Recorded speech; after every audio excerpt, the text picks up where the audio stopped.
Mic testing.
Good morning.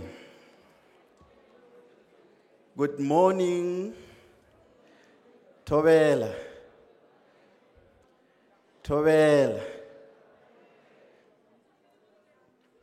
Ndi machelo. Abusheni.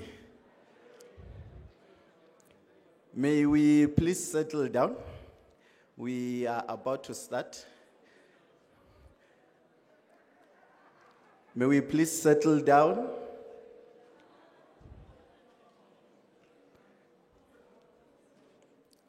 Welcome to the 9th and last session of our autumn graduation ceremonies. We have had 2 sessions per day since Tuesday. With me, I just have a few announcements. But before that, I'd like to check Gordon and Harry's gift.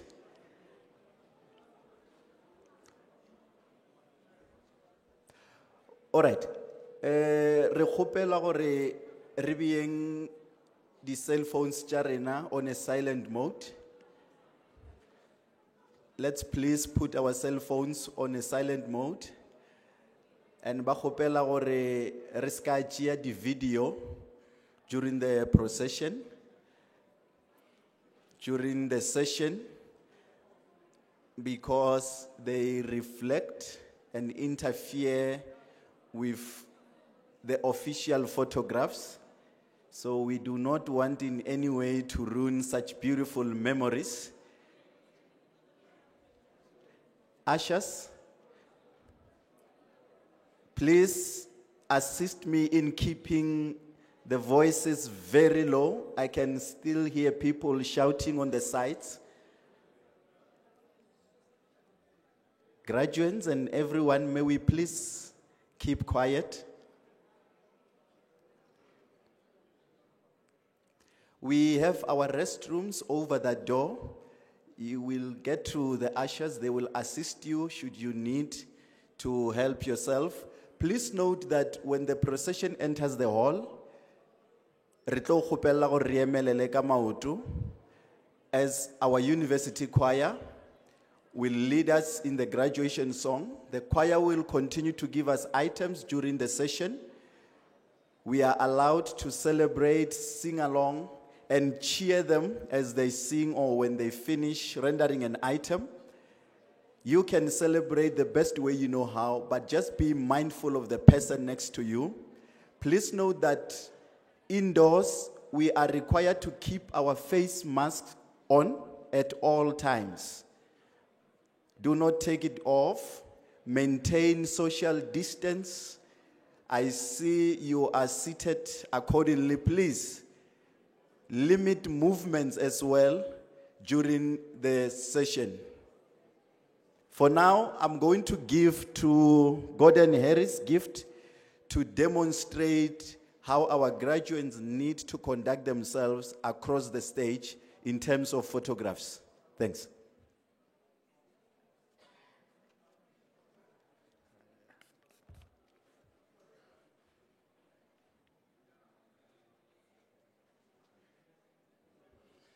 Good morning, everyone. Morning, graduates. I would like to explain the procedure that you're going to follow when you come up on stage. Firstly, you need to have 3 things with you.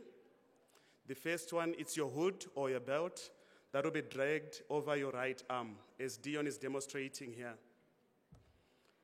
The second thing, it's your name card, which the institution has given you. The third thing, it's a yellow card like this that we gave you to complete.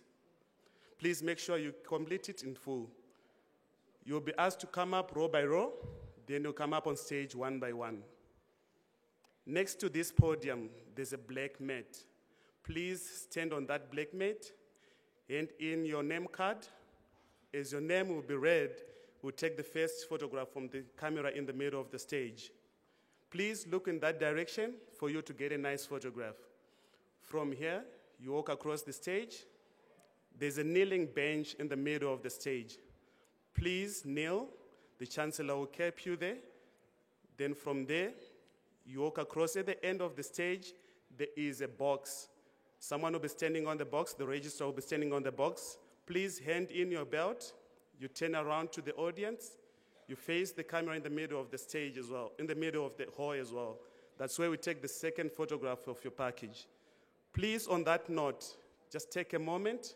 Do not rush.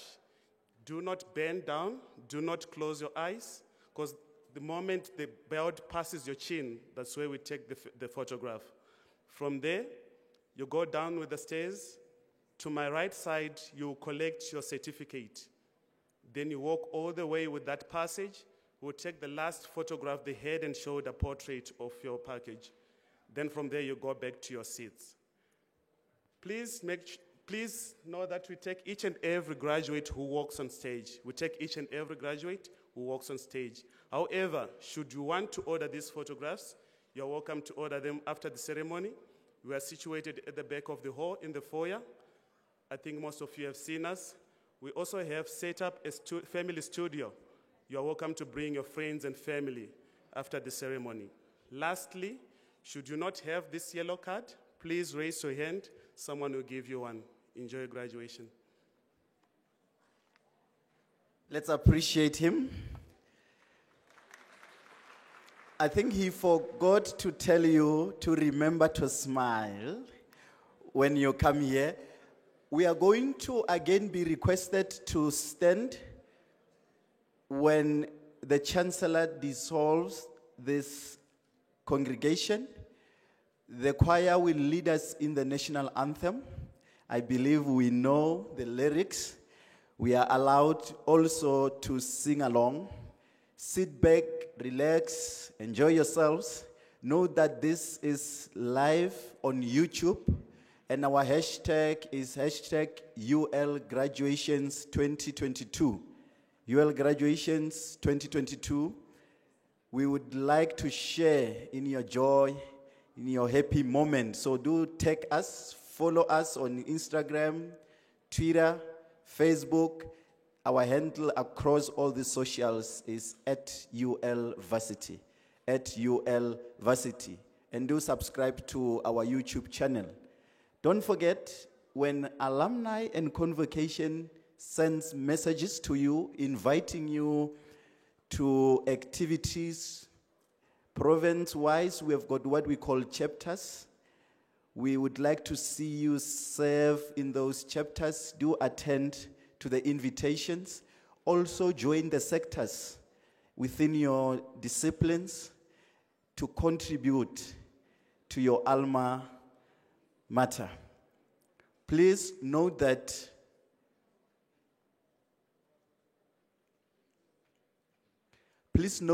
we are also requested to keep our praise short in order to allow for the next person to be praised.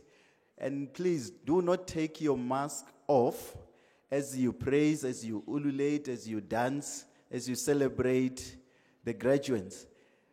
Another thing, when you take your last photograph, remember you would have taken your mask off as you come here and take photos.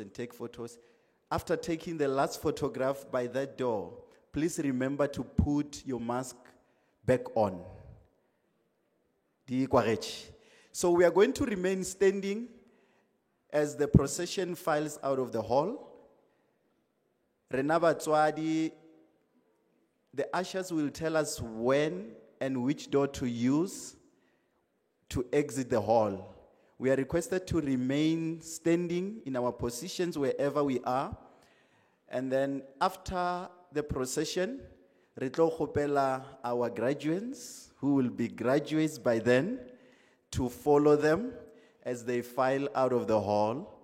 And by that time, our choir will be entertaining us. We are ready from this point. They will indicate to us if the procession is ready.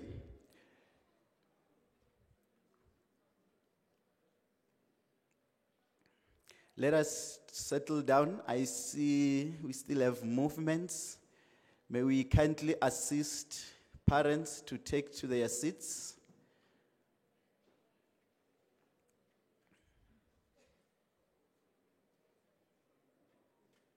And we wish you the best of luck. Congratulations for you reaching the last NQF level. And I guess you are an inspiration to the ones in black gowns. They are just a level short. So soon we are going to see them as well, clad in their red gowns. I know it takes tenacity and hard work, but finally it has paid off. And as a university, we are proud that indeed solutions to all challenges are going to be found. For I've seen your dissertations, I've seen your thesis, really interesting. And for the fact that you are looking for solutions that confront communities on a daily basis. So please, let us appreciate our NQF 10 and 9 for job well done.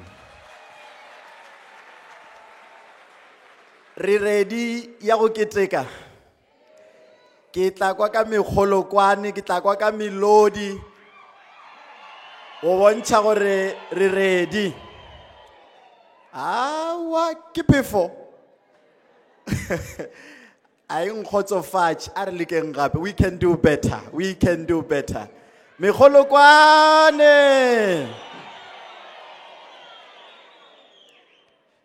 Ke a leboga. This is how we celebrate at the University of Limpopo. So do tweet us.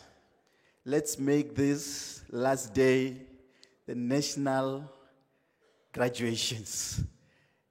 Everyone across board should see that this is how the University of Limpopo, which prides itself in the diversity it has, that we can celebrate, we can get together under one roof, celebrate differently, but still reach that element of oneness.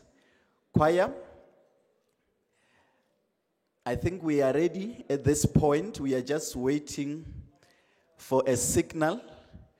You can, in the meantime, give them a taste of what you are made of.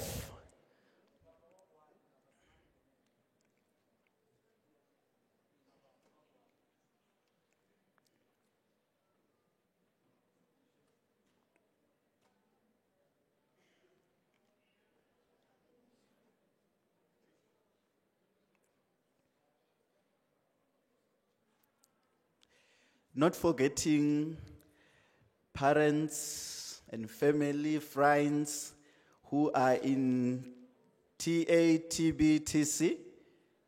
You are equally welcome. You know, due to safety precautions and the space we currently have, we could not accommodate all of you in the same hall. But I can guarantee you that the same experience you are having from that side, it's really what everyone else is seeing online and what those in this hall are seeing.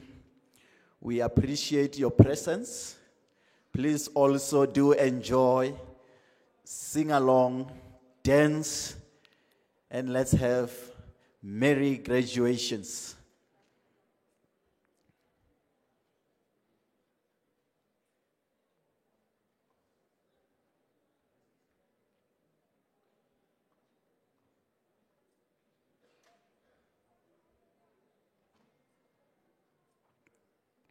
One other thing, let's limit contact as we dance and celebrate. I know re tla kosha sana marena mathata a thoma hwetša motho ei a le legodimong.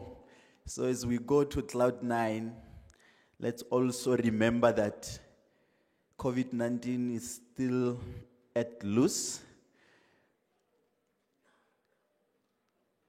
And it's all in our hands to make it a point that we keep one another safe and avoiding contact. It's one of those proven non-pharmaceutical measures that really help in containing this pandemic. Choir, do you have any item? Over to you.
Graduates,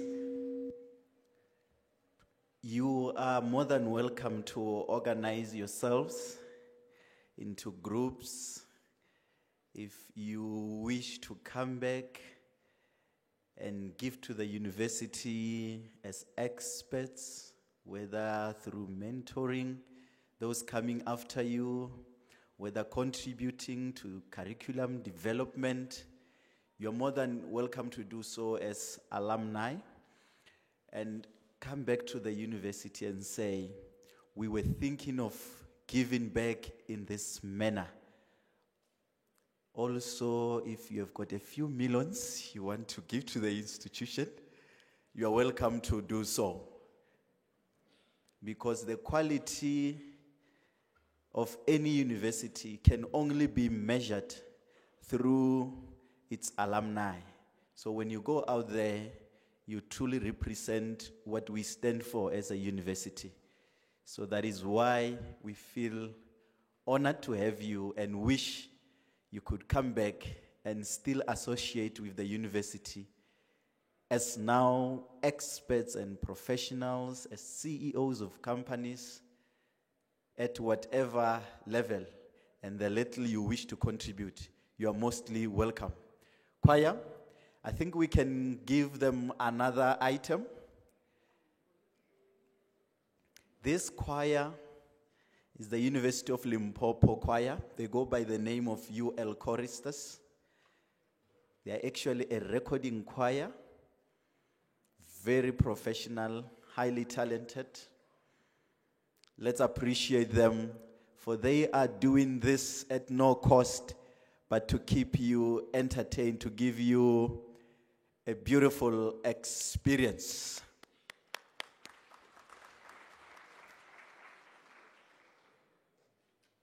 I see the doors opening. I think we are getting ready.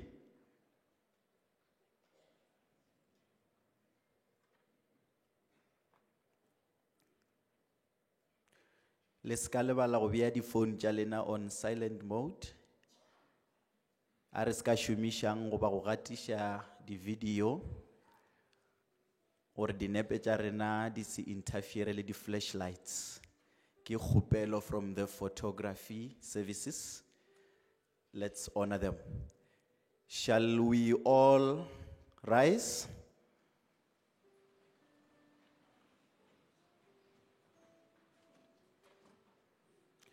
Congratulations once more, and good luck. Choir, over to you.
By virtue of the authority vested in me, I constitute this gallery as a lawful congregation of the University of Limpopo.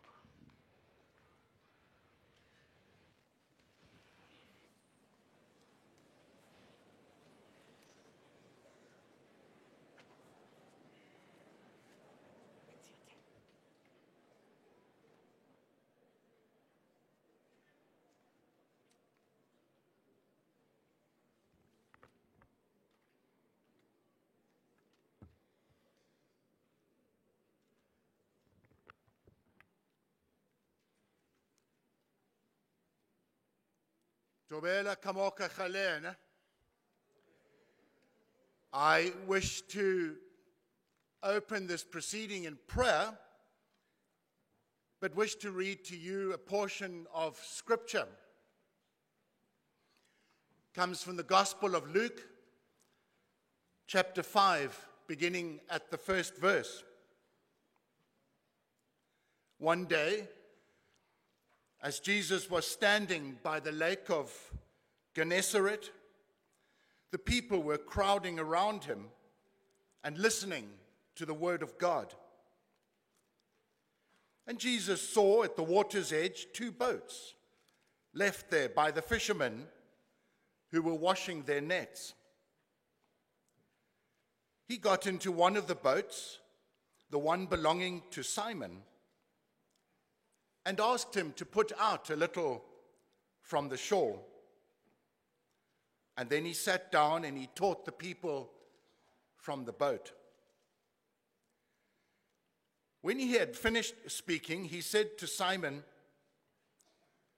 "Put out into deep water and let down the nets for a catch." And Simon answered, "Master, we've been working hard all night, and we haven't caught anything. But because you say so, I will let down the nets."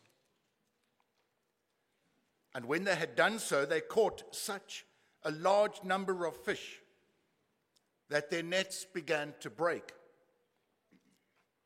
And so they signaled to their partners in the other boat to come and help them. And they came and they filled both boats so full they began to sink. When Simon Peter saw this, he fell at Jesus' knees and he said, "Go away from me, Lord. I am a sinful man." For he and all his companions were astonished at the catch of fish they had taken. And so were James and John, the sons of Zebedee, Simon's partners. And then Jesus said to Simon, "Don't be afraid. From now on, you will fish for people." And so they pulled their boats up on shore, left everything, and followed Jesus. I suggest to you that in that incident, and in that instant, the lives of Simon Peter, James, and John, the 3 disciples who are named, their lives were impacted, even empowered by this interaction with the Lord Jesus, this miraculous catch of fish. And I would suggest they underwent perhaps even a paradigm shift. Their worldview changed entirely. And they were different people going forward. How does this relate to you and to me? Well, this auspicious occasion where we come to celebrate and congratulate those who have studied so hard for so many years and have achieved, as I'm led to believe, your masters and your PhDs, and absolute congratulations on that. But your lives will never be the same again. And I suggest that this discipline of your study and the particular discipline in which you have now mastered and gone further, you have been impacted and empowered. And in a sense, you should be impacting and empowering the community in which you live and you work. That you will undergo a paradigm shift because of the studies. And you need to take by the hand those with whom you will now live and work and fellowship. And you will impact their lives, empower them, and permit them to undergo a paradigm shift. More especially as a country and as a world we come out of, or begin to come out of, I pray, the COVID pandemic. That the world will never be the same again.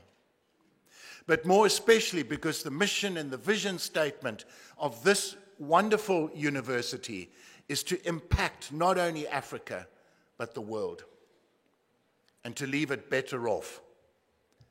And you have that opportunity.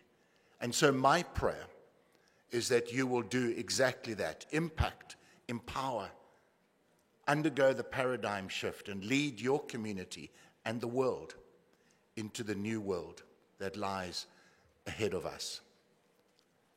And this will be my prayer for you. So let us pray. Are rapeleng. Lord Jesus, I thank you for the gift of universities. I thank you for those who so hard and diligently impart of their knowledge, impacting, empowering the lives of others.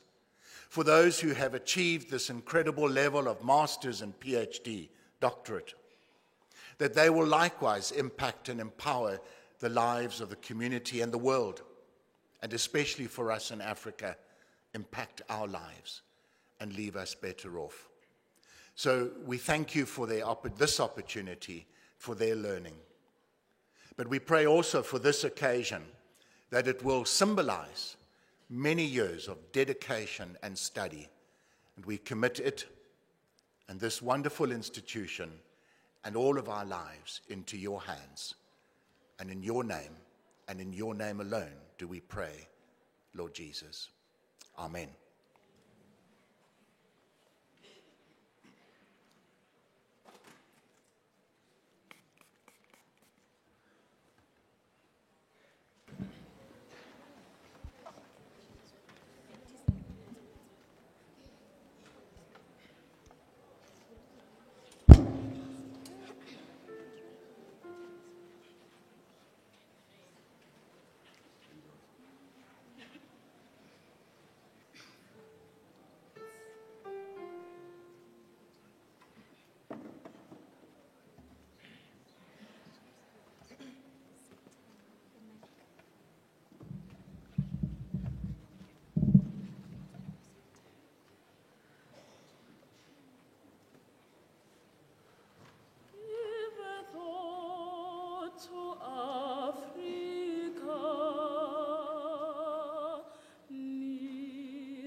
Madam Chancellor, Dr. N.C. Dlamini Zuma, Vice Chancellor and Principal, Professor Mokholong, Chairperson of the University of Limpopo Council, Mr. Pandelani Nefolovodwe, Mr. M. J. Rachidi, UL Council Member, Advocate Bongani Bongo, President of Convocation and UL Council Member, Deputy Vice Chancellor for Teaching and Learning, Professor R. N. Madaji, Registrar, Professor Kwena Masha, Dean of Students, Dr. M. D. Masipa, Bishop Luke Pretorius, who led us in prayer, Mr. K. B. Tsiri, our SRC President, members of the University of Limpopo Management, Executive Deans of Faculty, Directors of School, Research Professors, Heads of Department, Supervisors, Directors of Support Services, Professors, Academic and Support Staff, our guests of honor, our lovely graduates, parents, guardians, and sponsors of our guests of honor, honorable guests, friends, and colleagues. A very, very good morning to you all. Good morning, everyone. Thank you. On behalf of the University of Limpopo, I wish to extend a warm welcome to all the dignitaries, graduates, family, parents, and staff present here this morning. It is a pleasure to welcome you in person once again after 2 years of virtual graduations. Madam Chancellor, allow me on behalf of the university to extend a special word of welcome to the following individuals who have graced this occasion by their presence here this morning. Madam Chancellor, I would like to start with you and say welcome to the University of Limpopo. We are indeed honored to have you preside over our graduation ceremony this morning, and thank you so much for your presence here. We'd also like to welcome Mr. Nefolovodwe, who is the chairperson of the UL Council, Mr. Jacob Rachidi, council member of the University of Limpopo, Advocate Bongani Bongo, President of University of Limpopo Alumni and Convocation, as well as council member, Mr. Mpatlele, Family Counselor, Office of the Family Advocate, Mr. Malachi, Lecturer, Rosebank College, Polokwane, Mr. David Chwane, Researcher, CSIR, Bishop Luke Pretorius, our Muruti for today, Mr. K. B. Tsiri, SRC President, University of Limpopo. Madam Chancellor, allow me to also welcome hard-working and diligent support and admin staff who have worked tirelessly to put together the 9 graduation ceremonies for the autumn 2022 graduations. The Office of the Registrar, together with Mr. Malatlela and his entire team, the entire team from Marketing and Communication with the Executive Director, Mr. Victor Komeswana, the logistics team, the support teams from all the faculties, the team from Safety and Security, the directors of all the support divisions, the stunning, absolutely stunning UL choir, and every single person who has worked behind the scenes. Welcome to graduation. We appreciate every single one of you. A special word of welcome to all the hard-working supervisors who are seated behind me and some in front of us. Today is a very proud moment for you all, and you have come out in your numbers. So I invite you to enjoy the fruits of your effort as your students graduate. To our guests and audience, thank you for being here to celebrate with us the achievements of this large group of graduates who've completed their studies at the University of Limpopo. Madam Chancellor, today is an extraordinary day in the lives of our graduates and the university. We have been through and are still in a period of unprecedented change in the way in which we normally go about our lives since the invasion of the COVID-19 pandemic. The 2.5-year period since we last had in-person graduations has been very difficult for staff and students of the university and their families. Many of us have been affected personally and tragically by COVID-19. As a university, we want to honor members of the university community who we lost to COVID. May their souls rest in eternal peace. Amidst this universal turmoil and online teaching, learning, and research, in your case, graduates, here you are. You are standing tall and proud. You are bearing all the scars of the past 2 years, but you are ready to graduate. Congratulations to every single one of you, together with your families and loved ones who stand alongside you. We have had to restrict the number of your guests in the interest of health and safety. And I'm sure you appreciate the current conditions with the daily rise in infections currently being experienced. Therefore, I would also like to humbly request that you avoid contact with others in the venue as much as possible, keep your face masks on all the time, and sanitize your hands regularly. Madam Chancellor, graduation ceremonies at UL are steeped in a tradition of true African celebration, where we celebrate our achievements and success in a manner that is unique to this wonderful institution. Every graduate here today has waited for this day, and I'm sure they have dreamt about it as well. This day represents great joy in the lives of our graduates together with their families. By the way, you look amazing, and you are very deserving of those postgraduate degrees you are about to receive. I'm sure that you have all rehearsed your walk on the stage, being capped and then being hooded, and then receiving that piece of paper that represents the great effort that you have put into your degrees. The fact that these graduates are seated here reflects their sheer determination to attain their degrees. I'm sure that each graduate can pen a story of how this journey has unfolded. Today begins a new chapter in the success story of your lives. The wonderful thing about university graduations is, whilst it is so formal, as you can see today, it's also a very, very festive atmosphere. And you're going to witness that this morning. At the University of Limpopo, we have a proud tradition of celebrating in true African style. We are, after all, an African university with the motto of providing solutions for Africa. 2022 marks our 63rd birthday as a university. We have come a long, long way, and we are proud of all you graduates. Madam Chancellor, honored guests, ladies and gentlemen, this graduation ceremony is the final ceremony of 9 to take place this week, at which the university has conferred 4,167 degrees and diplomas. At today's graduation ceremony, the university will confer 198 postgraduate degrees in all 4 faculties, 170 master's degrees, and 28 doctoral degrees. To our guests of honor, the big day has arrived, and it is here, it is now, and here you're all seated. And look at you all smartly dressed up and looking so beautiful in those dashing suits, beautifully painted long nails. And I'm hoping that you have recovered from wearing dangerously high-heel shoes, because you have walked the stage before and you know what it is like. However, the nerves will still be there. I'm sure you were unable to fall asleep last night practicing your walk on the stage.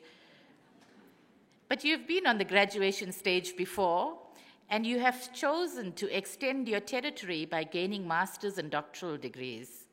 I hope that many of you with master's degrees are already enrolled for doctoral degrees at the university, and those with doctoral degrees, you are either on our staff or pursuing high-profile careers. As a university, we salute your achievements, and we recognize you as the cream of the crop. Congratulations to all of you once again as you enter this new phase of your lives. I know that you will also want to recognize that it is a time for giving thanks to those who have helped you to reach this milestone in your lives. And therefore, on your behalf and that of the university, I am pleased to be able to say thank you to your families, to your friends, to your lecturers, to your supervisors and professors, and all those who have contributed to making your academic journey the success that it is. We all share in your success. We are proud of your achievements. Keep the UL flag flying high wherever you go. Once again, you're all indeed very welcome. Sit back, relax, and enjoy this red carpet moment and make new and cherished memories that will last you a lifetime. I thank you.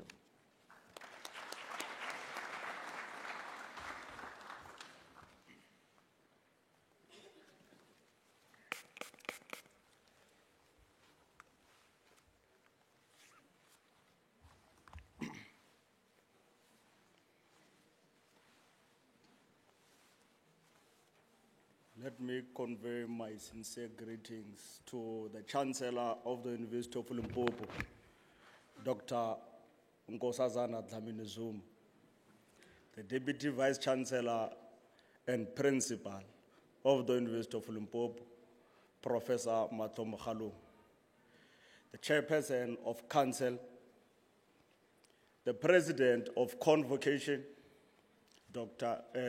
Advocate Bongo, the DVC, Prof. Richard Madaje, the DVC, Professor Singh, the University Registrar, Prof. Kwena Masha, the Dean of Students, Dr. Muchage Masipa, Executive Deans of Faculties, school directors, graduates, parents, audience, and supporters, to you I say, peace be with you.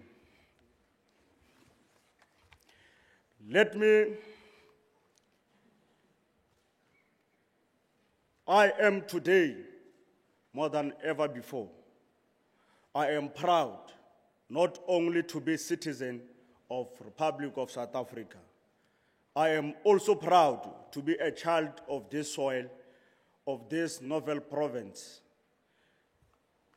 More than this, I am very proud, even arrogant, to be a citizen of this university. Let me tell you why. My great ancestors, noble women and men, in higher places, have worked through this institution. I am talking of days when the number of female students were 14 and the number of male students were tripled the number. From the grassroots of the society to the highest office in the Republic and every great space in between, this university has produced giants of industries, political stalwarts, legal luminaries, and business people. This citizen of Republic and even many from the continent of Africa matriculated, trained, and baked in this hot oven of the University of Limpopo, in this hot province. But today, they shine like a gold and diamond in public spaces and governances. It is never possible then that I, a son of this great product of University of Limpopo, will I not be great? Of course, I will. Watch the space. And to graduates of today, the struggle ends today and the walk of victory begins immediately. Go out there with the knowledge that you have gathered and contributions you have made to knowledge. To knowledge, make us proud in industries and educational institutions, politics, manufacturing, intelligence gathering, especially in the areas of indigenous knowledge system. It is time for the knowledge produced from this university to go through the Republic, the continent, and indeed to all over the world. While you keep the UL flag flying high, we'll keep the bakery functional and suitable, like home for every University of Limpopo student. And to parents, batswadi ba rena, family members, lovers and children of the graduates, please celebrate and continue to support the huge investment you have made, put into this graduation. To the principal,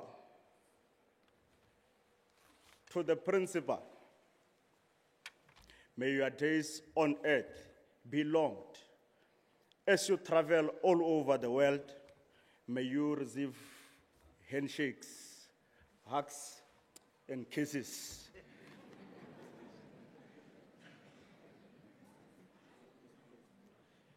You have okay. And to our amiable Chancellor, Madam Chancellor, Dr. Nkosazana Dlamini Zuma, we appreciate you. In fact, we are blessed to have you as a Chancellor in this University of Limpopo, and we are proud. We thank you for that. Graduate, today you've made it. Kerata go lefapole le nngwe go tšwa go dibuka tše dikgethwa ere motho mang le mang o ta ja mphufutšo wa phatwa gage mamotho ga re bolela so hai le o ja ka moka lena gore go bao ka moka ba nyakang di-promotion modimo a le fe tšona go lena ka moka le sa yo celebratang le celebrate gabotse le gantšhe. You deserve this. Ke re o modimo a thaba sione ka moka a le die ka go loka ke a leboga.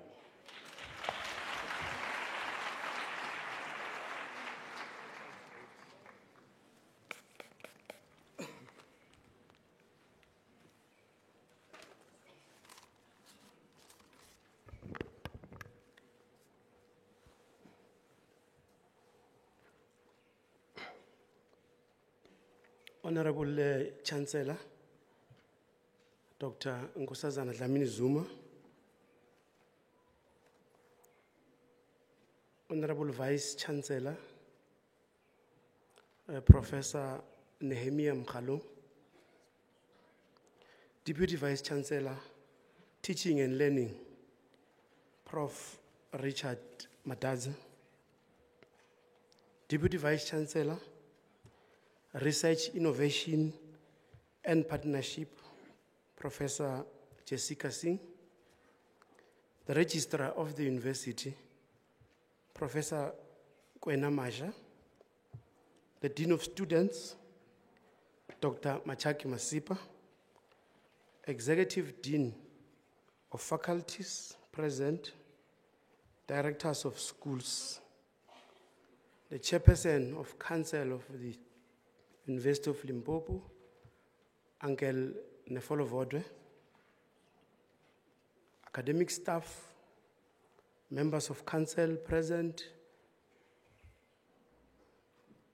President of the SRC, Mr. Tsiri, to our guest of honors, and everyone, good morning. It is a singular honor to come today to Limpopo to do two things: to congratulate you for these achievements that you have achieved. The second thing that I've came to do all the way from Cape Town is to request you to plow back to the University of Limpopo. The message from the Office of the President of convocation today is found in the book of John 13, verse 14. And these words were said by Jesus Christ himself. He said that now that I, your Lord and teacher, have washed your feet, you also should wash one another's feet. We're here as convocation, and what we have done, we have distributed all sorts of material that will assist you to join the university convocation. The university convocation, it is composed of chapters and sectors. Chapters are those that exist in various provinces in the country, and we also have chapter in Botswana, Namibia, and we're trying others in the other part of the continent, because we have students all over the continent. And we also have what we call sectors, which we are encouraging you and requesting you to participate in. The sectors are composed of those who are coming from the law faculty. Law itself is a sector, optometry is a sector, pharmacy is a sector, and other sectors.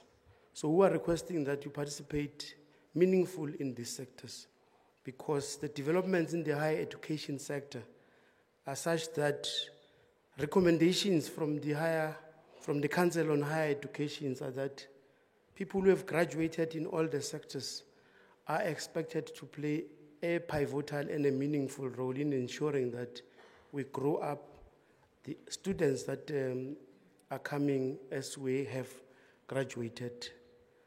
This year is the last term of the office that we are running as the convocation, which means that around November we're going to have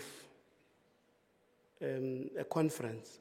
So we're requesting all of you to join and participate in that conference as we elect the new leadership. I agree with the president of the SRC that we have produced, as the institution, great people. And great people include, among others, yourselves, and a lot of them that you always see on TV and elsewhere in the continent and elsewhere. What we have achieved today, I think it is properly articulated by Apostle Paul when he wrote in the book of Timothy. He says that I have fought a good fight. I have finished the race, and I have kept the faith.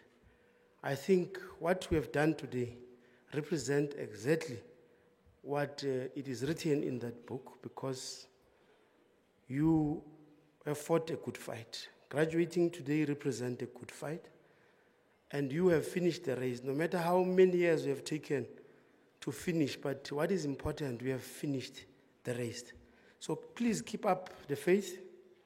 What we have identified, because we're part, as the university community, we're part of the community in the country and the community elsewhere, because we have committed towards building what we call a better South Africa, a better Africa and a better world. So University of the North, or what we used to call University of the North, University of Limpopo now, participate very meaningfully in those strides. So as a country, we have identified, and we are running a revolution called a National Democratic Revolution. It has identified unemployment, poverty, and inequality as the enemy of the people of this country. So as you graduate and go out, we're requesting that you participate in ensuring that you alleviate poverty, unemployment, and this inequality. And finally, that the economy of the country gets back to Black people and Africans in particular. So with those words, I'm also advised that when we were still student leaders many years ago, we led with some of the people who are graduating here today. I was told that Mr. P.K. Lekhodi is amongst you. He used to be a president external when we were still leaders of students.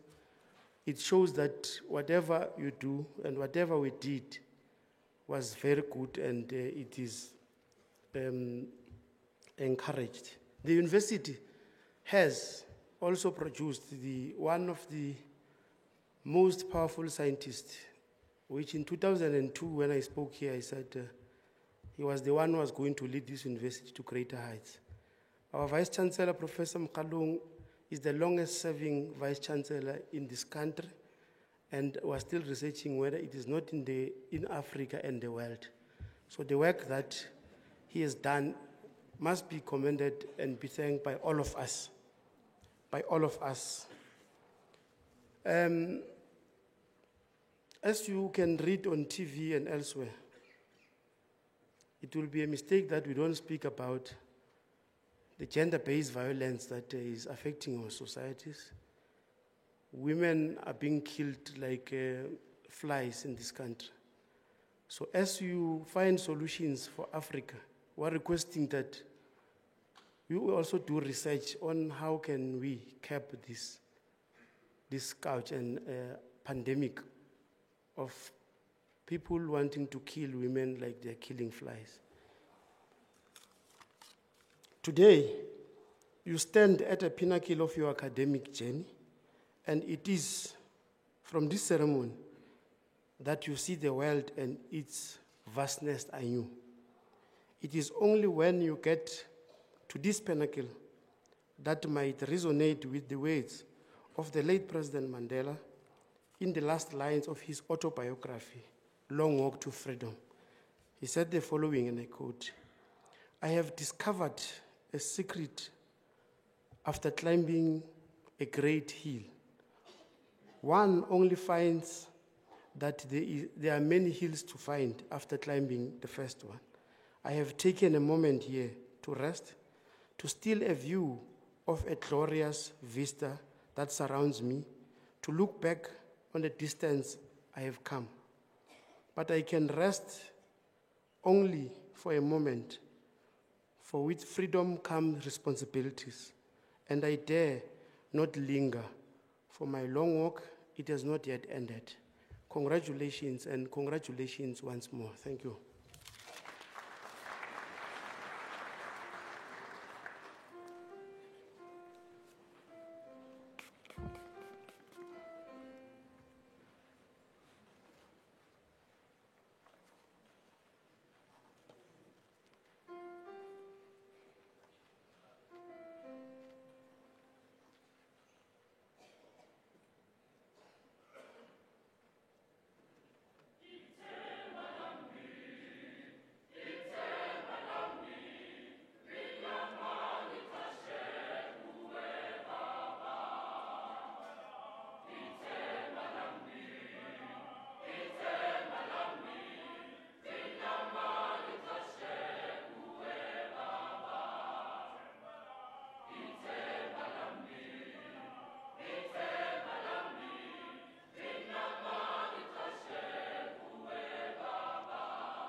Baba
Madam Chancellor, I have the honor to request you to confer the doctoral degrees of the university on those graduates whose names appear in the program.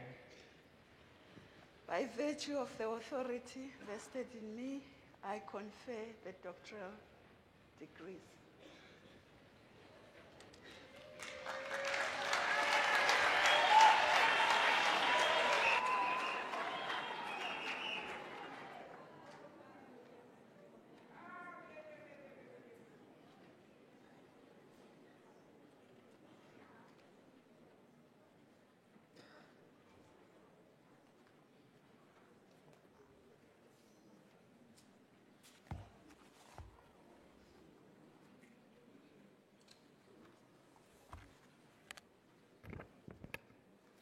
Madam Chancellor, I have the honor to inform you that Mabila Lineth Nkateko fulfilled the requirements of the degree Doctor of Pharmacy.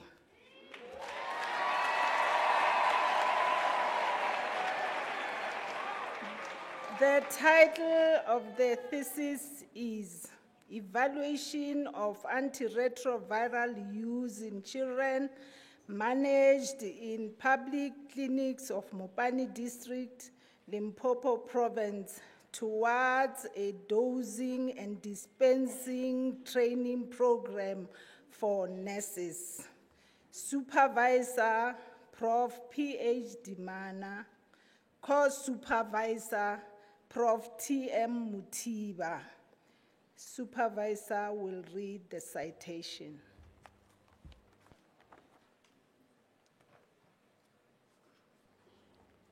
Citation reads as follows. Antiretroviral ARV management in children poses a challenge to health professionals, and patients receiving ARVs remain at risk of medication errors. There's also been an observed increase in treatment failure and drug resistance amongst children on antiretroviral therapy. Adherence to treatment guidelines is reported to be a challenge among nurses caring for people living with HIV. Ms. Mabila's study set out to determine knowledge, understanding, and competence of NIMAT-trained nurses in the management of viral unsuppressed children in clinics located in the Mopani District, Limpopo Province, and a dosing dispensing training program was developed and implemented. A mixed methods research explanatory sequential design guided the study. The study revealed a prevalence of drug omissions on specific regimens, incorrect dosing and dosing frequencies, and insufficient supplies of ARV quantities for treatment to last until patient's next appointment. Additionally, it was evident that nurses' prescribing practices were irrational, since most prescriptions did not entirely comply with the established HIV/AIDS treatment guidelines. Drawing from the findings, a dosing and dispensing training program for NIMAT-trained nurses was developed and implemented. The program is the first of its kind, and it is recommended that the Department of Health should adopt a program for ARV stewardship, because this program shall contribute to the achievement of the ambitious 9995 viral suppression target set by the United Nations Program on HIV/AIDS in children under 15 years. The study novelty is threefold. One, methodically, she designed an approach for clinical pharmacologists to explore prescribing practices. Secondly, in child health, it contributes to the unraveling of intricacies of ARV care. Thirdly, in the field of community pharmacology, valuable literature and training material for health workers involved in supporting nurses practicing in remote primary health care areas. Ms. Mabila presented papers at the South African Society of Clinical Pharmacy in 2020 and 2021. The study attracted attention from radio platforms, amongst them Thobela and Mungana Lonene FM. She has already harvested one manuscript for a DHET accredited journal.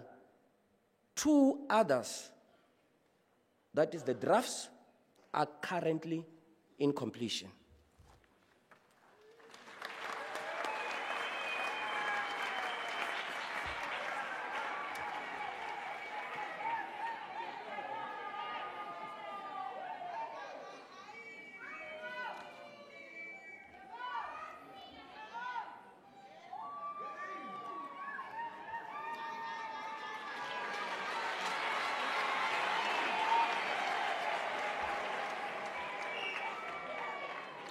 Madam Chancellor, I have the honor to inform you that Mutelo Livuani fulfilled the requirements of the degree Doctor of Philosophy in Nursing. The title of the thesis is Strategies to Enhance Compliance of Health and Safety Standards at the Selected Mining Industries in Limpopo Province, South Africa. Occupational Health Nurse Perspective. Supervisor, Prof. T.M. Mutiba. Co-supervisor, Prof. R.N. Malima. The school director will read the citation.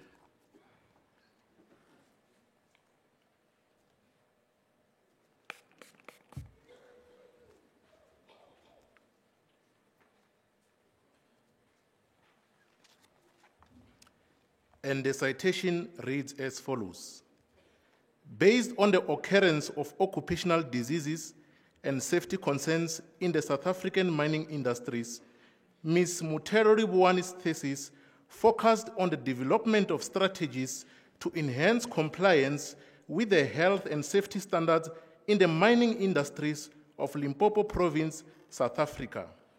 A mixed method exploratory sequential research design was applied to investigate compliance by occupational health nurse practitioners and minors on organizational practices with health and safety standards in selected mines. The study found that there was a lack of support from management and supervisors with regards to ensuring compliance by miners with safety standards and the maintenance of occupational health and safety. Based on the findings, strategies to enhance compliance with health and safety standards were developed and validated by experts in the field of occupational health. The study has made a unique contribution to the role of occupational health, and in addition, challenges associated with compliance of occupational safety were described from the occupational health nurse practitioner's point of view. The proposed strategies have the potential to improve the practices of both the organization and the miners by adopting a culture of safety. From this study, Ms. Mutero has so far published 1 book chapter and 1 article in the Department of Higher Education and Training accredited high-impact journals.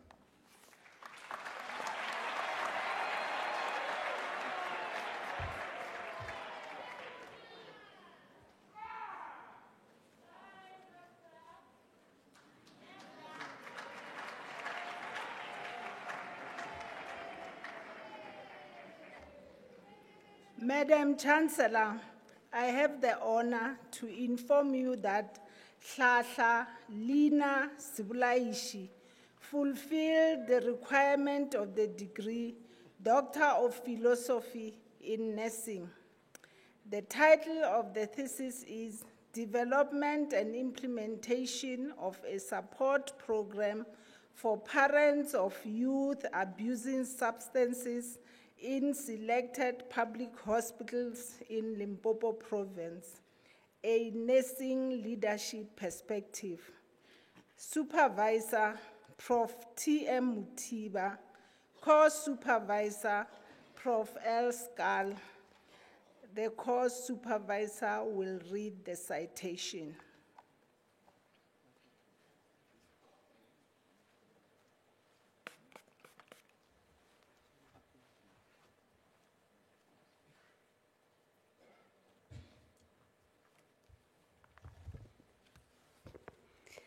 The citation reads as follows. Parents of youth abusing substance often experience feelings of guilt and sadness.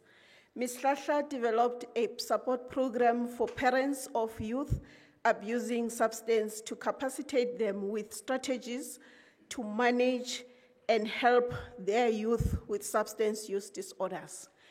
A mixed method research approach, exploratory, sequential design was used to identify the support needs of the parents of youth abusing substance. The study revealed that the parents need to be incapacitated with better strategies and interventions to manage themselves while helping their youth with substance abuse disorders by the professional nurses. The study has made a unique contribution to the body of knowledge by developing a support program for the parents and the families of the youth abusing substance that was never developed before. During the implementation of the support program, it was evident that the parents and the family of the youth will benefit from the program. The study was presented at 2 national conferences. 1 article published and 2 articles from the thesis have been accepted in the DHET, accredited high-impact journals. The study was supported by Tirisano Track A project in collaboration with the University of California, USA. Dr. Hlahla.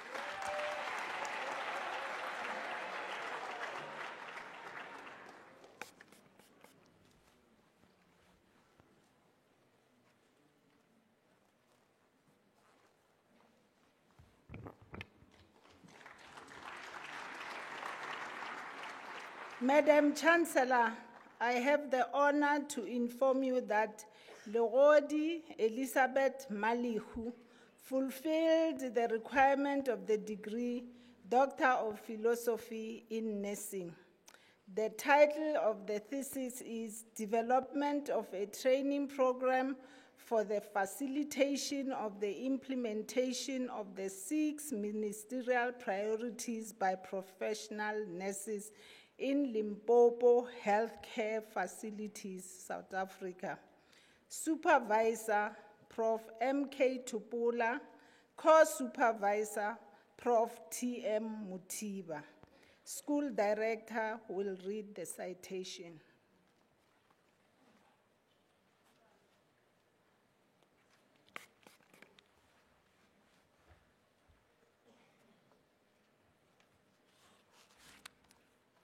And the citation reads as follows. Over the decades, the South African healthcare system was overwhelmed with cases of litigation due to an increased number of adverse events. Moreover, money was spent on litigation cases, which was supposed to be for service delivery, leading the department to a budgetary gap. Ms. Legodi's thesis focused on the development of a training program to facilitate the implementation of 6 ministerial priorities by professional nurses in Limpopo Province healthcare facilities of South Africa. This was done to improve the provision of quality care in the healthcare facilities.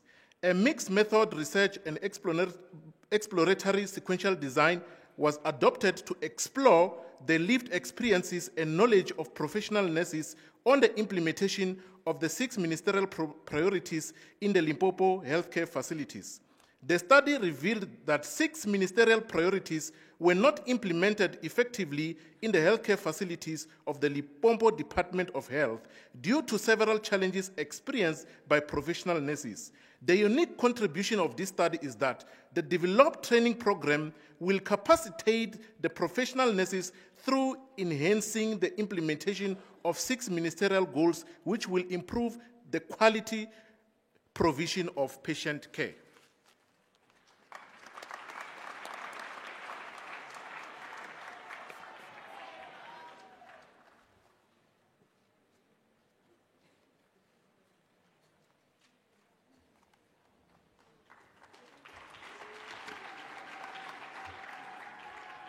Madam Chancellor, I have the honor to inform you that Kekana Mukuku Pesi fulfilled the requirement of the degree Doctor of Philosophy in Public Health. The title of the thesis is A Training Program to Support Manufacturing Industries to Prevent Occupational Accidents in the Polokwane Municipality. Supervisor, Prof. R.N. Malema. Co-supervisor, Prof. T.M. Mutiba. HOD will read the citation.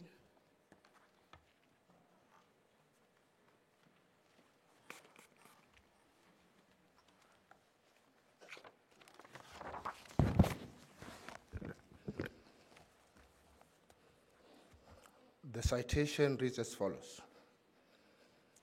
The main focus of the conducted study by Mr. Mugogo Pesi-Kekana was to develop a training program to prevent occupational accidents in the manufacturing industries of Polokwane Municipality. A qualitative, exploratory, descriptive, and contextual research design was used to investigate the causes of occupational injuries amongst employees and managers. The findings of the study indicated that hazards in the physical work environment of manufacturing industries contributed to the most occupational accidents. In addition, lack of safety training of workers, negligence, incorrect provision and use of personal protective equipment by management and workers, respectively, and lack of commitment of management to health and safety protocols were found to play a role in some occupational accidents. The study was innovative as Mr. Kekana developed a training program, the first one for manufacturing industries globally, to support and assist manufacturing industries in preventing occupational accidents. The study yielded one scientific publication. Thank you.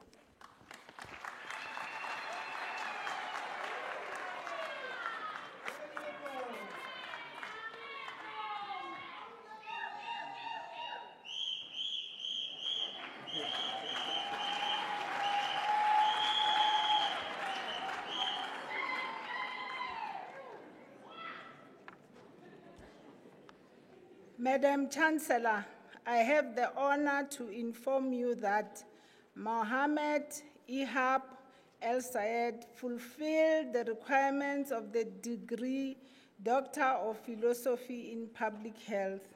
The title of the thesis is Rehabilitation Program to Enhance Community Reintegration for People Living with Spinal Cord Injuries in Rural Areas of Limpopo Province, South Africa.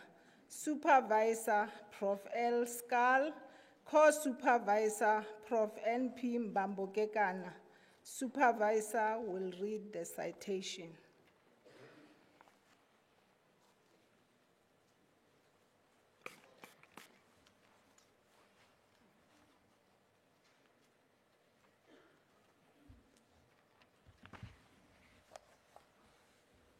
The thesis reads as follows.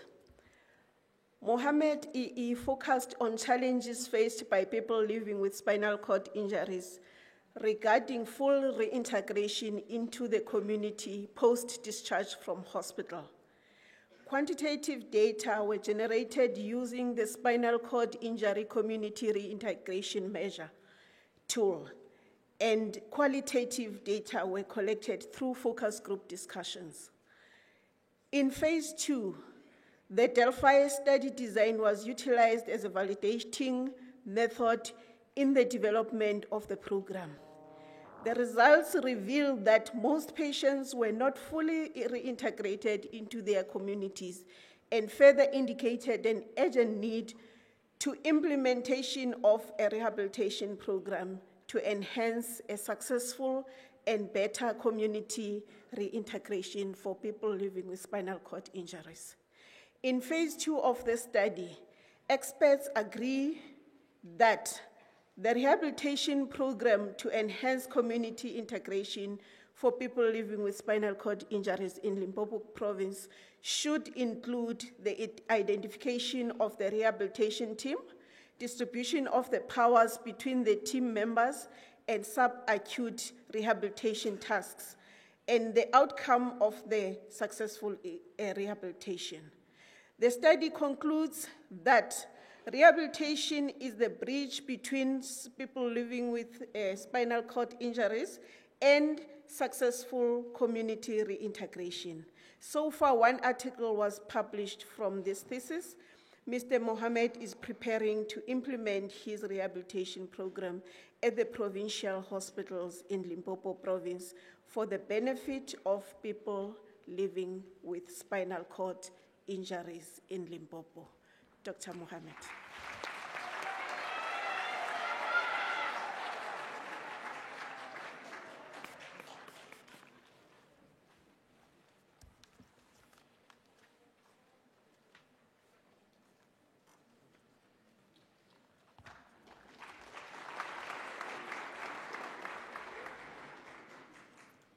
Madam Chancellor, I have the honor to inform you that Mpasha Mabitsela Hezekiel fulfilled the requirements of the degree Doctor of Philosophy in Public Health.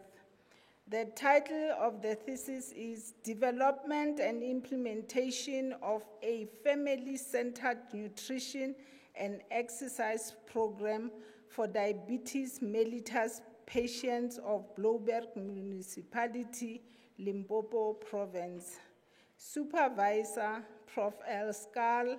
Co-supervisor, Prof. T.M. Mutiba. Supervisor will read the citation.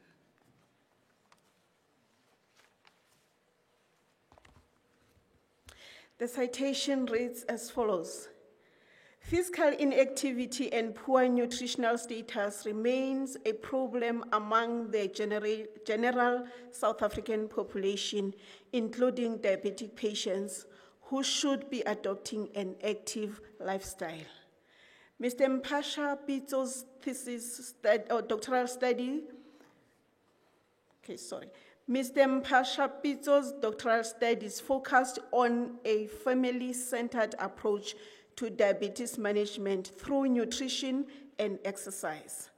The study adopted a mixed method, convergent, parallel design to determine knowledge of nutrition and exercise in the management of diabetes among patients and family members at Blouberg Municipality, Limpopo Province. The study revealed that there is insufficient knowledge and poor practices related to diabetes care. Additionally, patients experience stress due to diabetes that impact the quality of life. Therefore, the adoption of a healthy eating and physical activity among diabetic patients and their non-diabetic family members will subsequently lead to better diabetes outcomes and minimize new cases, respectively.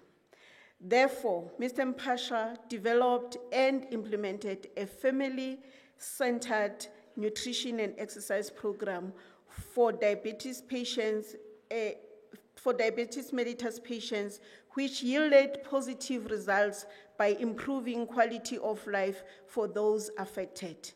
This is a unique contribution to the field because it is the first of its kind and context specific to rural areas. From this study, Mr. Mpasha has so far published 1 book chapter, 1 article, and 2 have just been approved and approved in the DHET accredited high impact journal.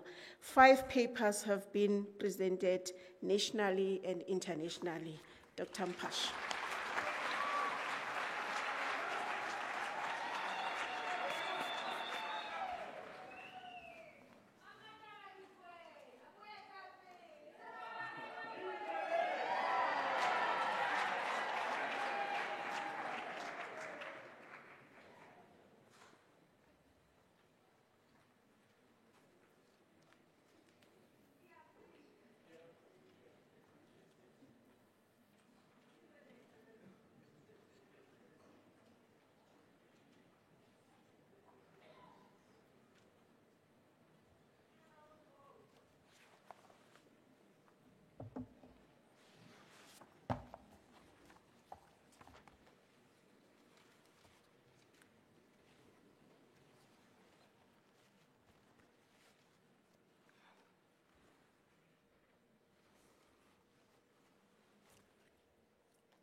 Madam Chancellor,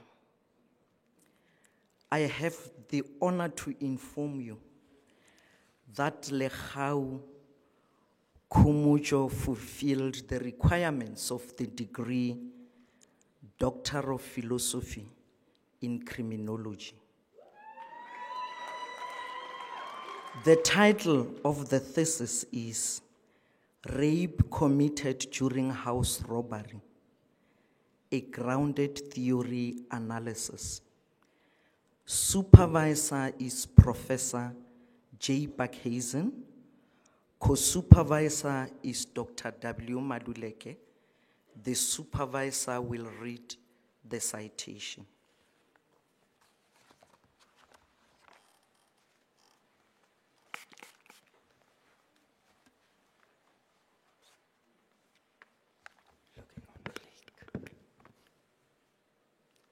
The study submits that 1, house robbery, and 2, subsequent rape are under-researched crimes, respectively.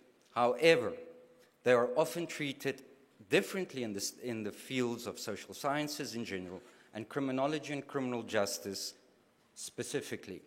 It is pivotal to collectively identify the ignored relationship between these crimes across South African communities urgently.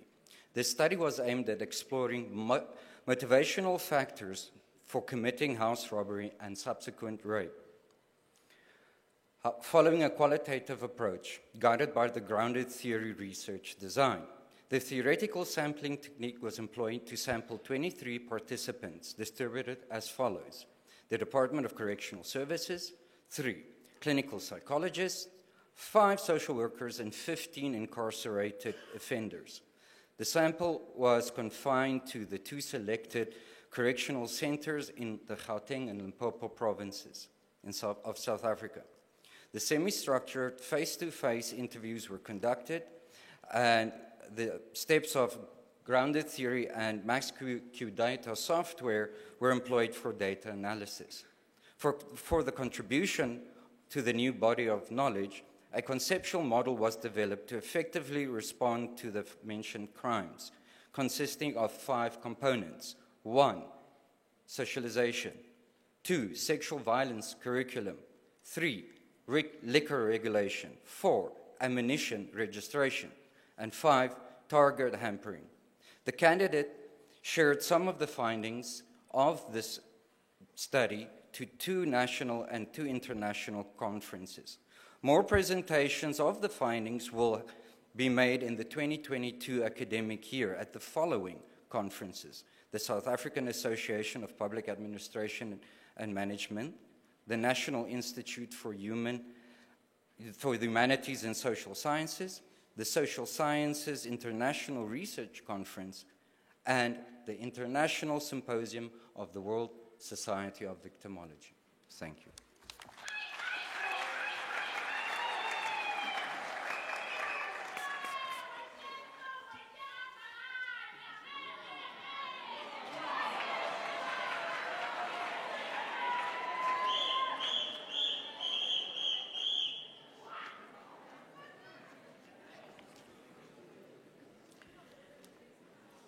Madam Chancellor, I have the honor to inform you that Motau Musiwa Eric fulfilled the requirements of the degree Doctor of Philosophy in Criminology. The title of the thesis is An Investigation of Police Compliance with the Stipulations of the Domestic Violence Act, Act 116 of 1998, in Mpumalanga Province, South Africa. Supervisor, Professor C.E. Oliver, and will read the citation.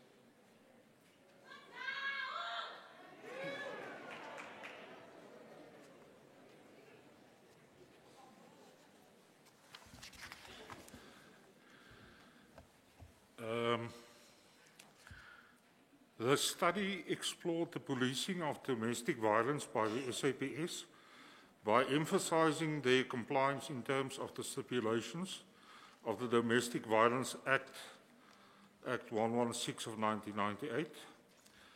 A questionnaire involving a sample of 384 victims of domestic violence, whose cases were documented by the police, were drawn from 15 police stations in the Mpumalanga province. In addition, a focus group session was held consisting of 12 police officials who deal with domestic violence on a regular basis. The study found a relatively high level of satisfaction with the handling of their cases by the police. 70% of respondents described the service they received as good or very good. Most of the reasons given for why respondents regarded the service as good dealt with aspects regarding the professionality of the police, in particular, the police's compliance with the requirements of the DVA. This study confirms to a large extent the philosophy behind and contents of the DVA and the victim empowerment model. The 73.7% of respondents who indicated that they were satisfied with the outcomes of their cases can also be seen as an indication of their feelings of being empowered as a result of police intervention. This study has several implications for future research, as well as for the development of models for the treatment of victims of domestic violence. At least 3 articles are foreseen from the data obtained in this research.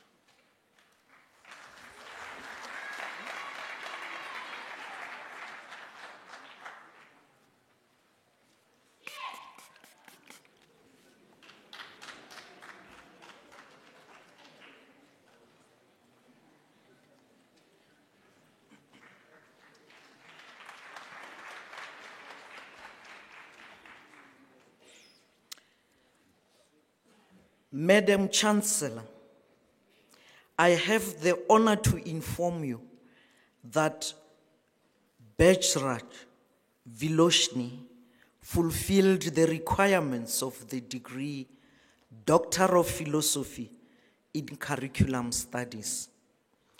The title of the thesis is The Use of Information Communication Technology in the Classroom to Enhance Teaching and Learning at Selected Secondary Schools in Limpopo Province.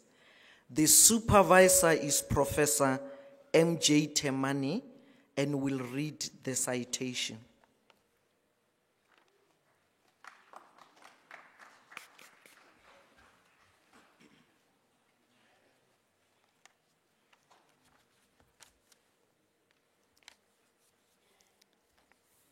Ms. Bejar thesis sought to investigate the use of ICT, specifically smartphones, in schools as a strategy of improving the educational process. The study followed the qualitative approach to research based on the interpretive paradigm and executed through a phenomenological research design in 3 public secondary schools in the Capricorn, South Africa district of the Limpopo province. Ms. Bejar used a purposeful sampling strategy to select 6 participants and 3 schools, which provided answers to the research questions posed. The study revealed that using cell phones for teaching and learning helps learners expand their knowledge and allows learners to actively be involved in the teaching and the learning environment. The study further revealed that teachers' use of ICT in teaching and learning depends on how comfortable they are in the use of technology. In addition, by using cooperative learning strategies with the use of cell phones, especially effective when learners of different abilities work together. Learners themselves are individually responsible for their own learning. Learners are themselves responsible for their own learning. Further to this, the study revealed that challenges faced by teachers can be averted by providing strict rules with adherence to ensure success.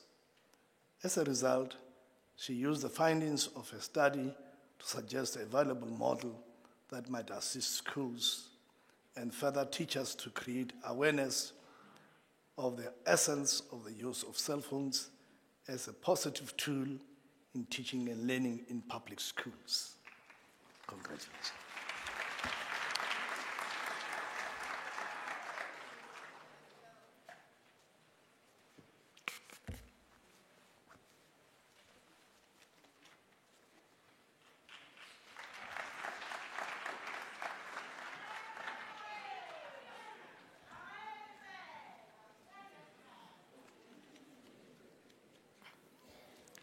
Madam Chancellor, I have the honor to inform you that Matabane Maisela Bernard fulfilled the requirements of the degree Doctor of Philosophy in Curriculum Studies.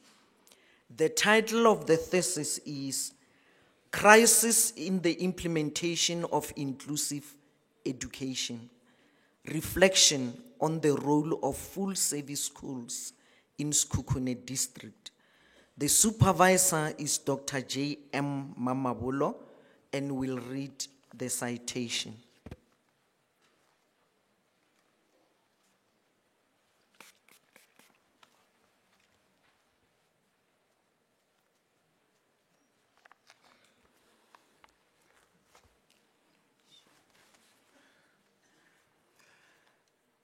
In his thesis entitled Crisis in the Implementation of Inclusive Education, Reflection on the Role of Full-Service Schools in Sekhukhune District, Mr. Maisela Matabane Bennett investigated the role of full-service schools in supporting mainstream schools to implement inclusive education for all learners. Using qualitative case study research within the framework of general systems theory, the study revealed immense lack of capacity building, poor training workshops for teachers, as well as insufficient collaboration between stakeholders that result in untenable outcomes for learner performance in full-service schools. Consequently, the study recommends major reconfiguration of the full-service system for propitious implementation of inclusive education within the mainstream school sector of the district. The study further proposes a monitoring and feedback model to strengthen coordination of services among the stakeholders, stretching from the school level to the district level. In addition, from the study, one article was prepared and submitted for publication in an international journal. 2 more articles are being finalized for submission to 2 local journals. Congratulations.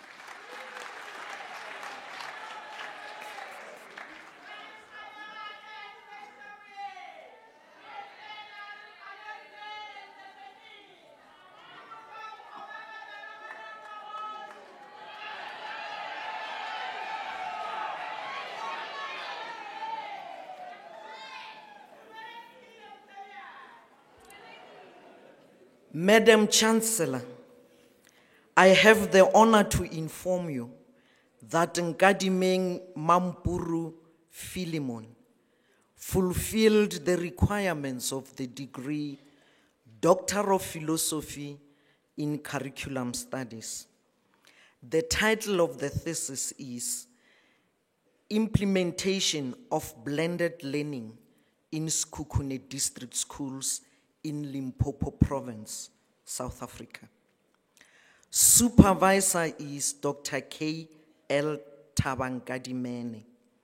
Co-supervisors are Dr. F. Rahimi and Professor J. Kronje. I'll request the head of department, Professor Kola, to read the citation.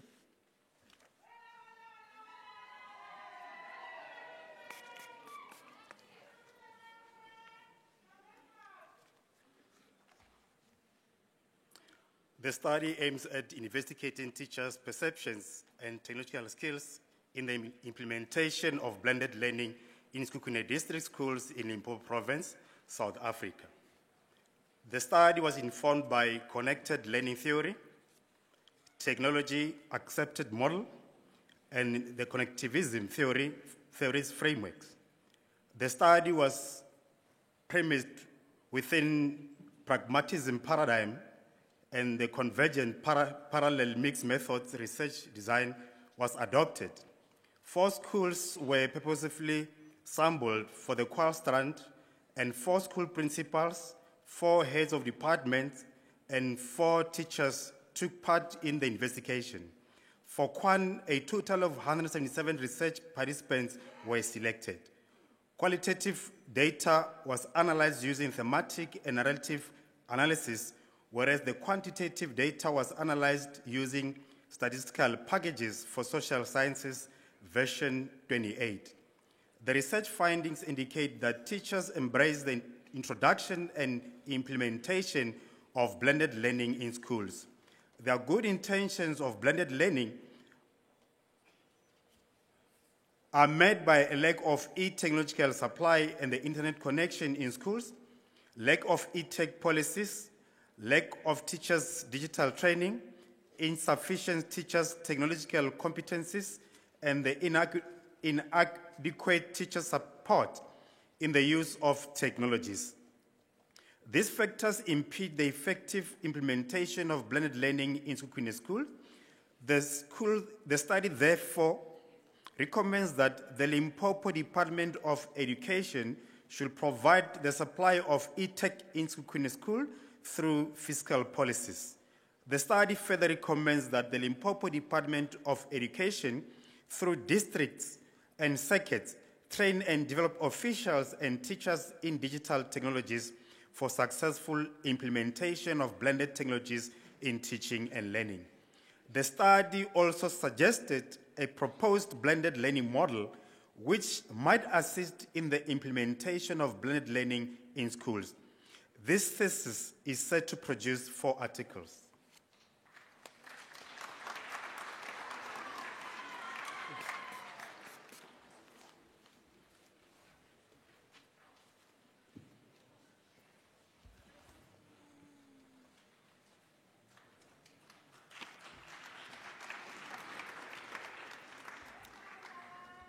Madam Chancellor, I have the honor to inform you that Montle Malesela Edward fulfilled the requirements of the degree Doctor of Philosophy in English Studies.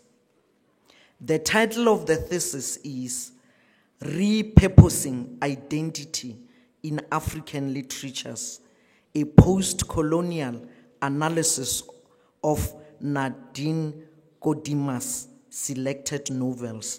The supervisor is Professor M.J. Moroboya and will read the citation.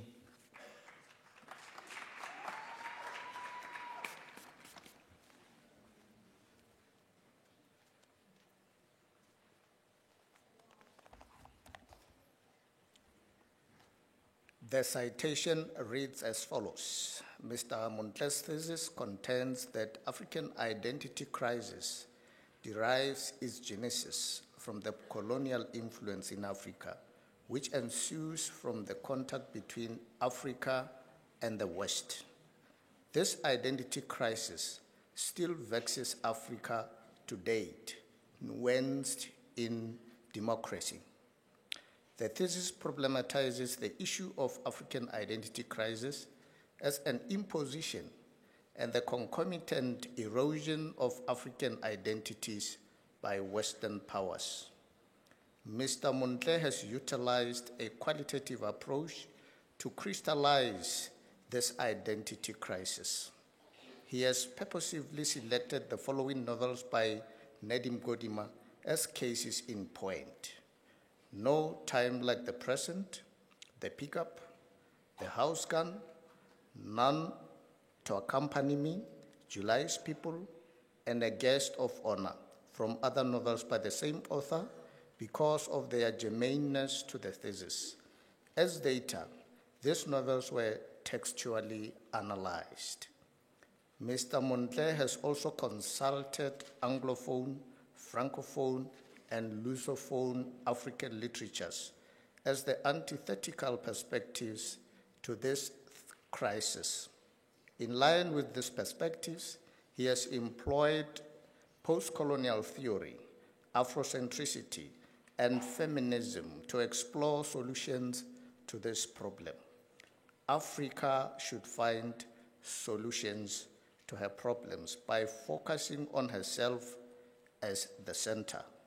Time for writing back to the center is long gone. 2 journal articles were harvested from this thesis and submitted to DHEAD accredited journals for publication. One of them has been published, while The other one has recently been accepted. Congratulations.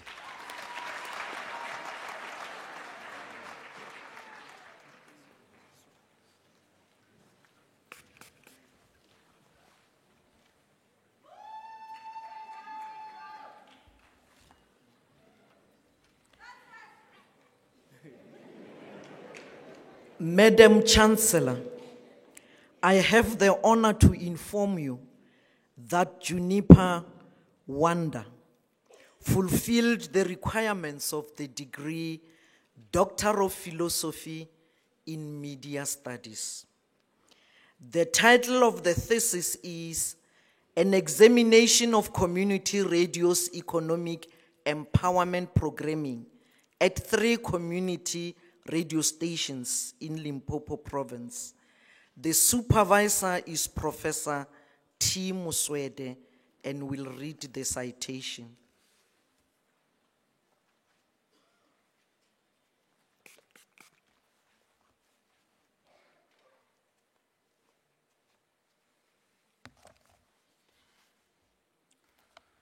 Mr. Wanda Juniper examined the relevance of community radio empowerment programming at 3 community radio stations in the Limpopo province, namely Mulechi, Sekosese, and Univen FM.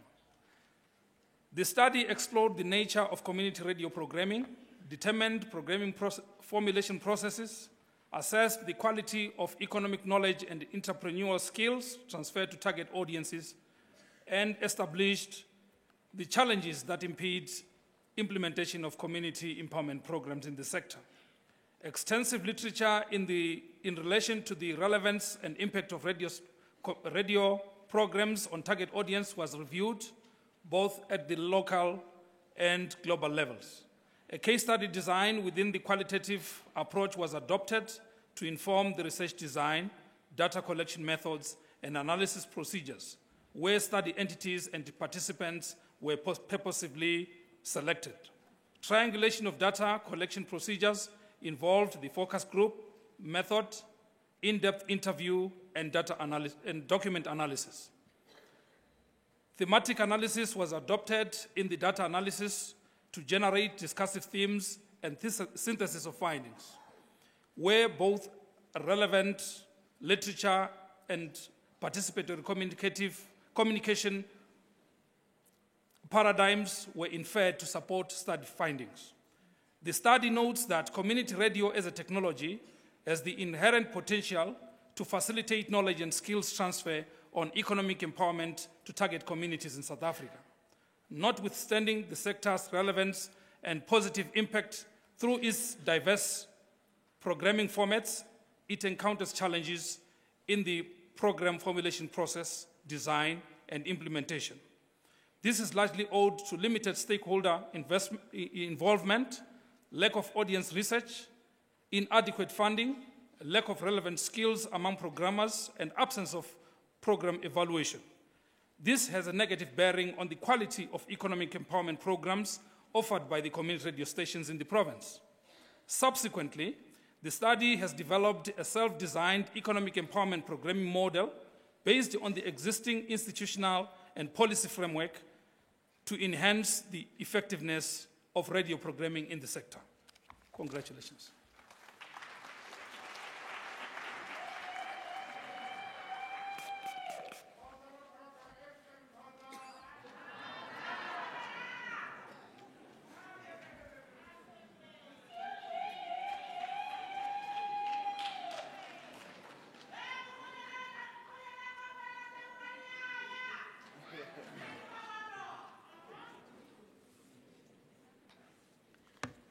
Madam Chancellor, I have the honor to inform you that Mauda Leslie Takalani fulfilled the requirements of the degree Doctor of Philosophy in Psychology.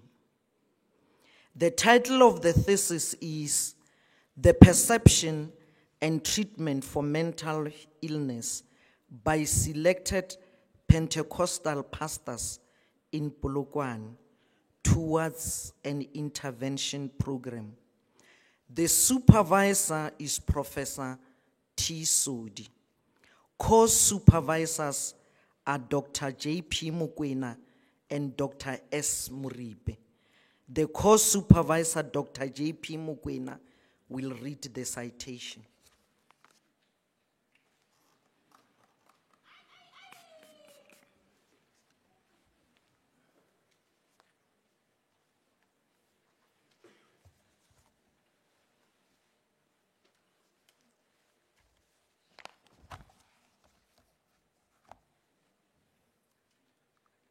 The aim of the study was to explore and understand selected Pentecostal pastors' perceptions and treatment of mental illness. The study aimed at canvassing the views of Pentecostal pastors regarding some form of collaboration between themselves and the Western-trained mental health care professionals in treating mental illness. Informed by the biopsychosocial spiritual model, Mr. Mauda interviewed 19 Black African Pentecostal pastors residing in Polokwane. Data were analyzed using thematic analysis. The study found that pastors hold different views on mental illness, which were influenced by their spiritual and cultural upbringing. Based on the findings of the study, collaboration intervention program of treating mental illness was developed. The study has several implications for future research, professional psychology practice, and training. 3 papers emanating from this thesis were presented in the annual National Doctoral Conference in 2019, 2020, and 2021. It is envisaged that at least 5 journal articles will be generated from the study. Mr. Mauda received funding from the National Institute for the Humanities and Social Sciences for this doctoral project. Congratulations, sir.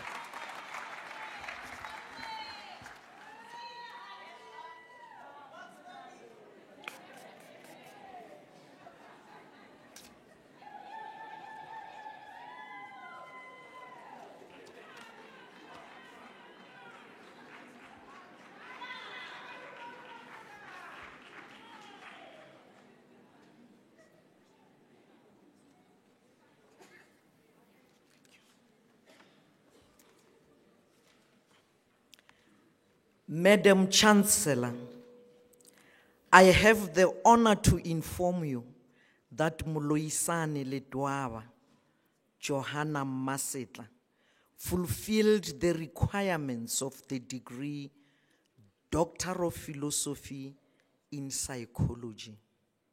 The title of the thesis is Establishing Help-Seeking Pathways by Mothers Bereaved Through Perinatal Death in Dr. George Mukhari Hospital, Gauteng Province. The supervisor is Professor T. Sodi. The co-supervisor is Dr. N. Lesolang.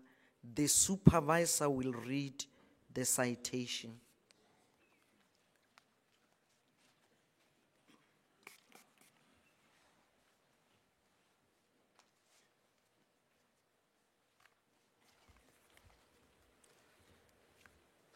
The aim of the study was to explore lived experiences of mothers bereaved through perinatal deaths and to establish help-seeking pathways they adopt in alleviating their distress. 20 mothers who have experienced perinatal death at Dr. George Mukhari Hospital in Gauteng Province were selected through purposive sampling and interviewed. Data were analyzed using interpretive phenomenological analysis. The findings of the study indicate that mothers lacked knowledge about what precipitated the onset of sudden symptoms such as the early rupturing of the membrane, bleeding, and lack of fetal movement, which finally led to the perinatal death. However, the mothers perceived positive social support from their families, spouses, and health professionals as one of the factors that contributed to their level of calmness and ability to bear the pain of loss. The study further revealed that the bereaved mothers adopted various cultural interventions to deal with their distress. The study is concluded by recommending the development of a framework to facilitate dialogue and closer collaboration between Western health practitioners and traditional health practitioners in healthcare delivery, more especially in the field of perinatal health. The study has implications for future research, training, professional psychology practice, and national maternal and child policies. Thank you.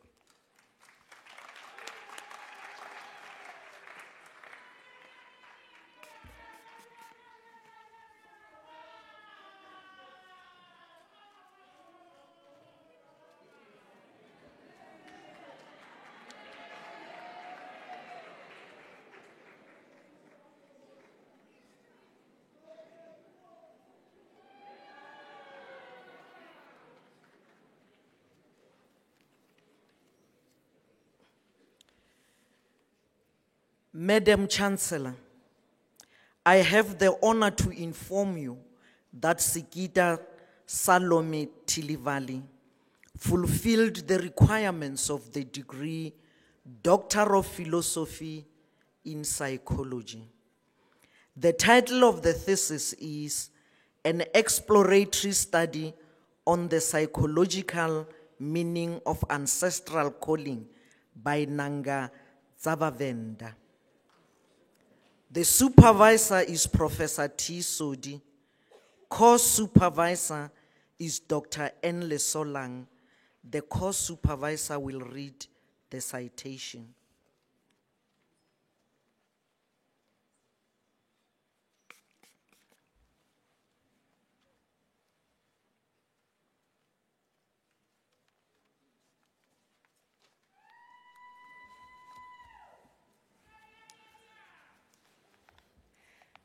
The citation reads as follows. The aim of Ms. Sigida's study was to explore the psychological meanings that Vavenda traditional health practitioners attach to ancestral calling with a view to identify and document the psychological meanings embedded in the culturally entrenched practice. Specifically, she adopted a phenomenological stance to understand and interpret the lived experiences of 17 traditional health practitioners, 7 female and 10 male, who have gone through training following ancestral calling. Data were collected uses in-depth, semi-structured interviews and analyzed in accordance with Richard Hagner's phenomenological explication method. The findings indicate that Nangadzabavenda experienced some symptoms that are indicative of ancestral calling. These symptoms are often misunderstood and misdiagnosed when interpreted using a Eurocentric lens that is in psychology, that is predominantly used in psychology. The findings also reveal that ancestral calling is a culturally meaningful, therapeutic, and life-transforming experience that leads to self-realization and a new identity. The study is concluded by recommending a closer collaboration between Western-trained practitioners and traditional healers.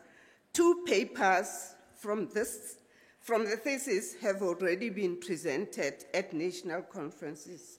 Ms. Sikida received funding from the National Institute for Humanities and Social Sciences for her doctoral studies. Congratulations.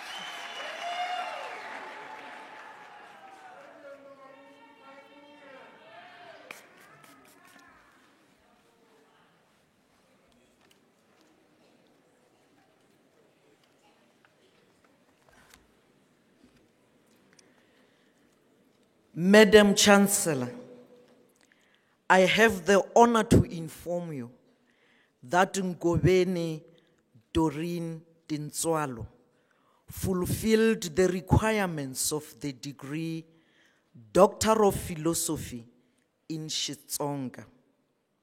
The title of the thesis is Mbalusho wa kurula eka matsalwa ya Xitsonga lama hlawuriweke, translated as the portrayal of peace in selected Xitsonga texts. The supervisor is Dr. O.R. Chauke. The director of the school, Professor Mogoboya, will read the citation.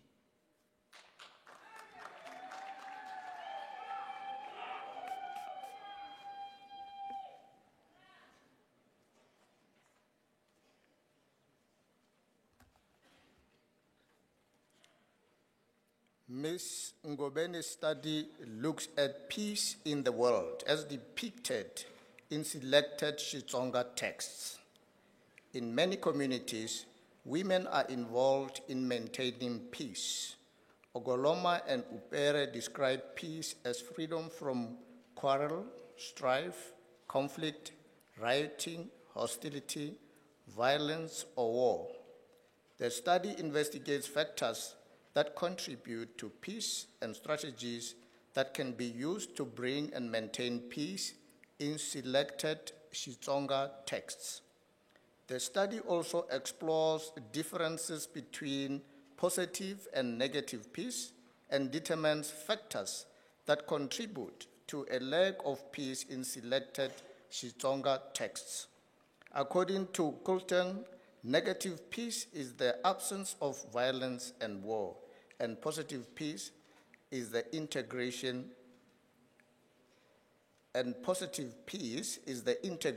of human society.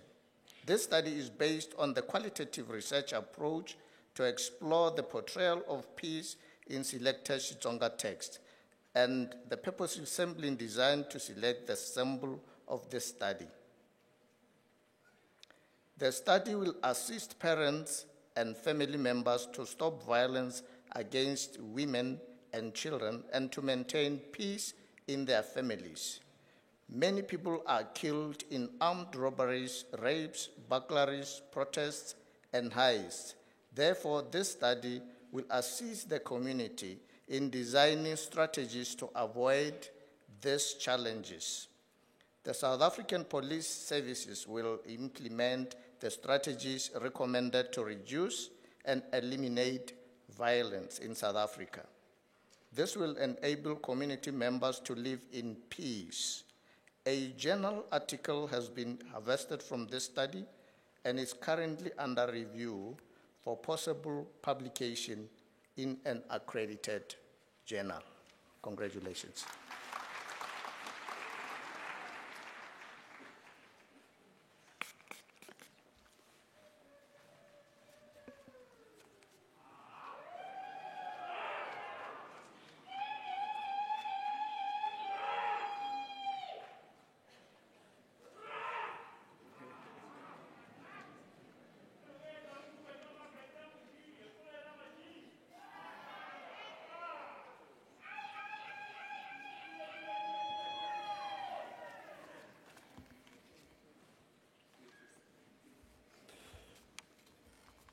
Madam Chancellor, I have the honor to inform you that Molele Sitlubi Brian fulfilled the requirements of the degree Doctor of Commerce in Economics. The title of the thesis is An Analysis of Economic Complexity, Product Complexity, and Selected Macroeconomic Indicators. Panel data analysis. The supervisor was Prof. T. Nganywa. The head of the department, Professor I.P. Mungale, will read the citation.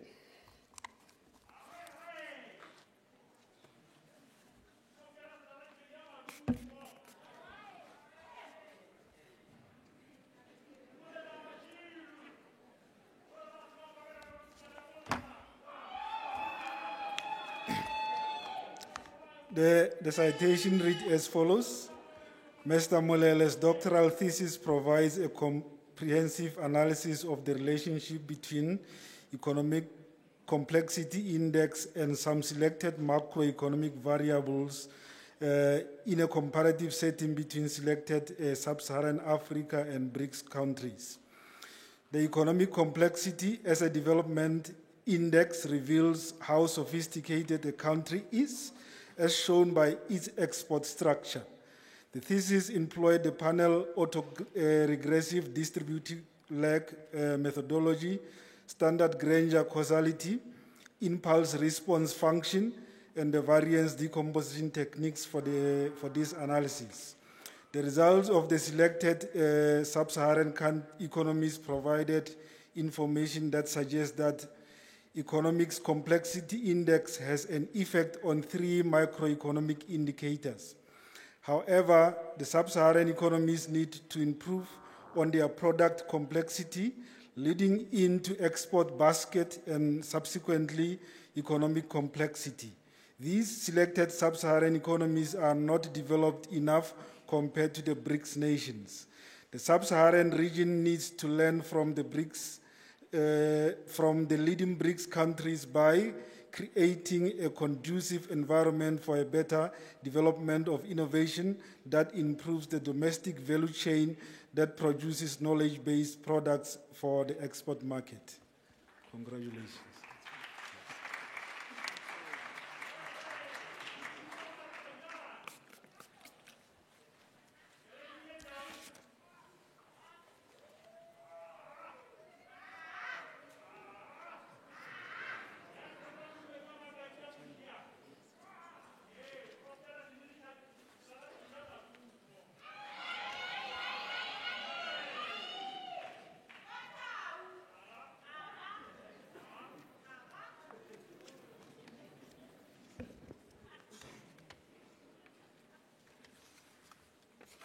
Madam Chancellor, I have the honor to inform you that Baloyi Budomi Aroni fulfilled the requirements of the degree Doctor of Philosophy in Agricultural Economics. The title of the thesis is The Impact of Smallholder Irrigation Schemes on Poverty Reduction Among Rural Households of Vhembe and Sekhukhune districts in Limpopo Province, South Africa.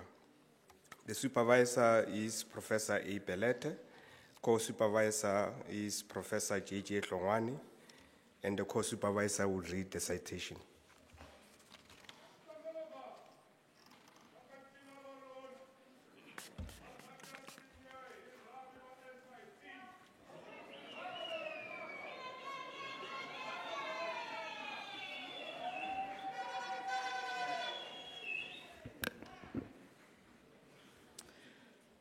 Literature advocates the use of irrigation water to reduce level of poverty, especially among rural households. This made possible through the development of irrigation scheme in these areas and giving the necessary support to farmers. If this is done sufficiently, irrigation scheme participants are sure to realize improved livelihood and poverty reduction.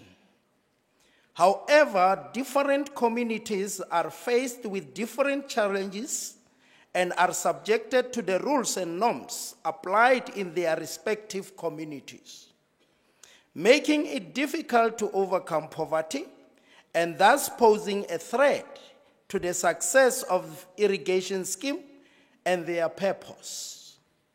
Therefore, this triggered a need to consider the role that positive psychological capitals plays in uplifting the hope, confidence, resilience, and optimism by farmers in their irrigation scheme, as it is deemed a significant attribute for poverty reduction by other researchers. The main aim of this study was to analyze the contribution and impact that irrigation schemes have on poverty reduction among smallholder farmers, especially women farmers, in Vhembe and Sekhukhune District, Limpopo Province, South Africa. The result showed that most farmers who used irrigation saw their livelihood and poverty status improved. Positive psychological capitals also played a significant role in reducing poverty.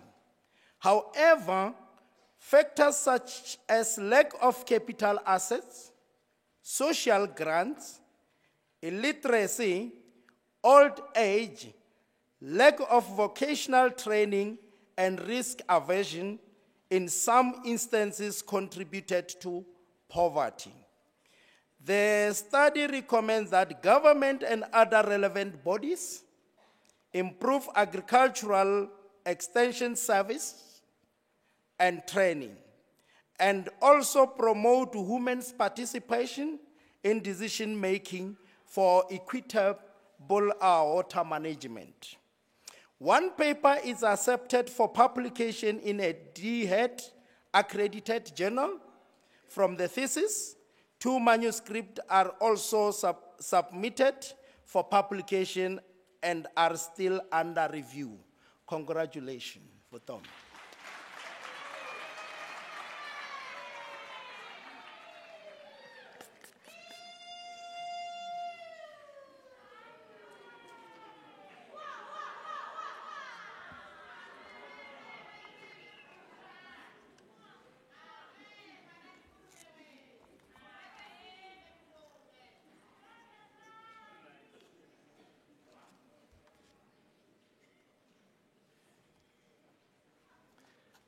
Madam Chancellor, I have the honor to inform you that Tosao Kgomotswana, France, fulfilled the requirements of the degree Doctor of Philosophy in Applied Mathematics. The title of the thesis is Second Law Analysis for Hydromagnetic Third-Grade Fluid Flow with Variable Properties. The supervisor is Dr. L. Rundora, and the co-supervisor is Dr. S.O. Adesanya, and the supervisor would read the citation.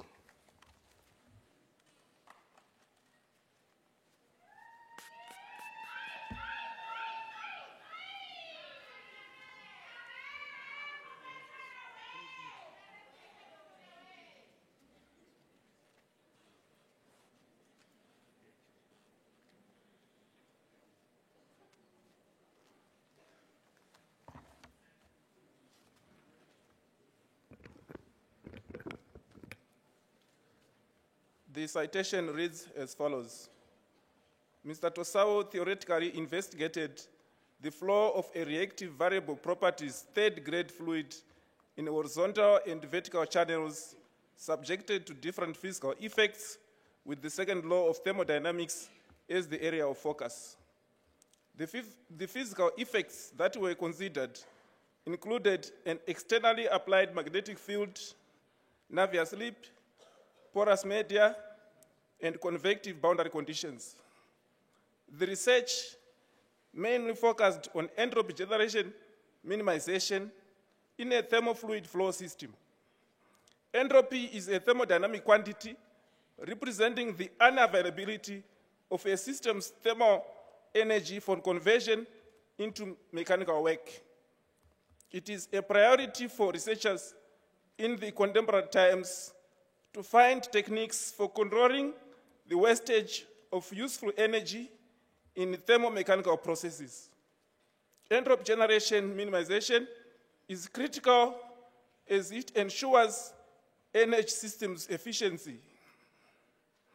In his work, Mr. Tosao carried out a parametric study and managed to theoretically identify parameter values and conditions that minimize entropy generation and prevent inherent irreversibility losses. The pertinent results will inform designs of contemporary devices and processes that achieve optimum energy use.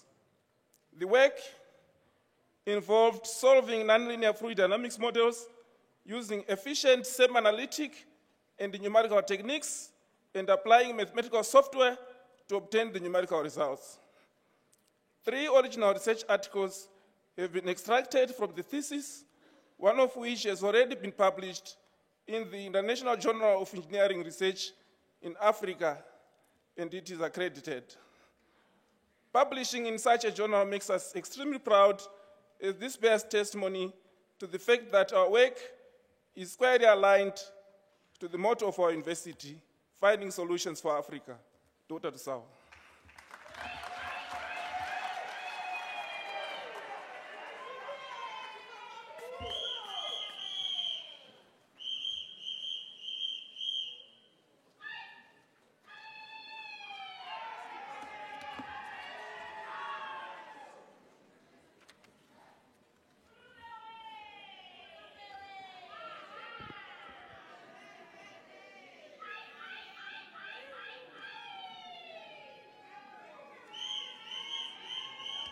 Madam Chancellor, I have the honor to inform you that Deveila Perpetua Mantati fulfilled the requirements of the degree Doctor of Philosophy in Microbiology. The title of the thesis is Characterization and Profiling of Bioactive Constituents, Nutrients, Minerals in Marula Wine during the fermentation period.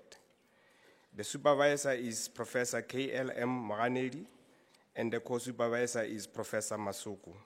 The supervisor, Professor K.L.M. Moganedi, would read the citation.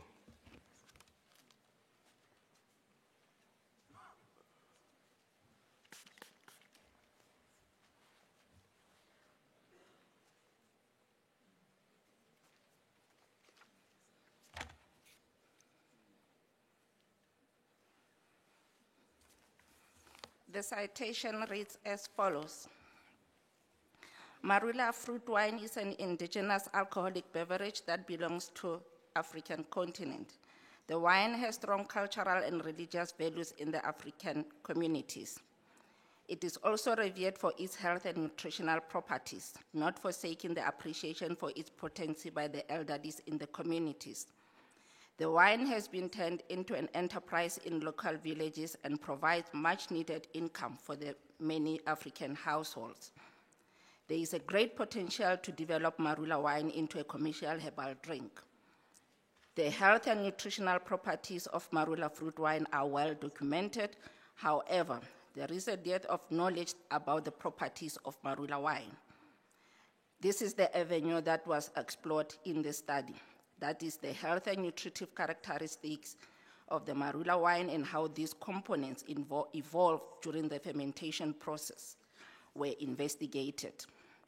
Interesting findings included the chemical association between ripeness and fruit quality, the presence and good evolution of different phenolic compounds with good antioxidant and antibacterial activities, and the retention of essential nutrients during fermentation.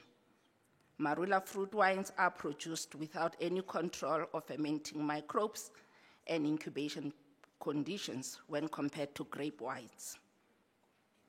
Thus, the presence alone of the bioactive compounds and nutritional components points to the natural potential of the fruits and microorganisms that are endogenous to the Marula fruit and Marula fruit juice. The knowledge generated in this study is important for the valuation and valorization of the Marula wine. There is great prospects in developing a first commercial Marula wine that is nutritive, that has good health properties, That will be the first nutraceutical beverage made from the indigenous African fruits. Mr. Baylor has presented this work in national conferences. Aspects of this research findings are still kept confidential until such time that the knowledge is fully protected. Congratulations.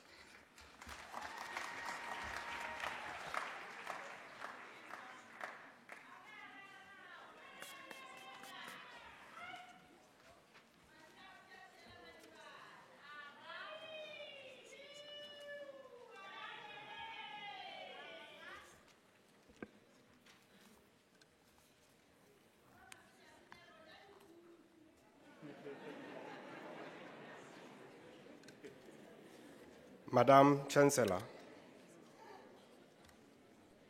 I have the honor to inform you that Masinya Tsobedi Absalom fulfilled the requirements of the degree Doctor of Philosophy in Plant Production.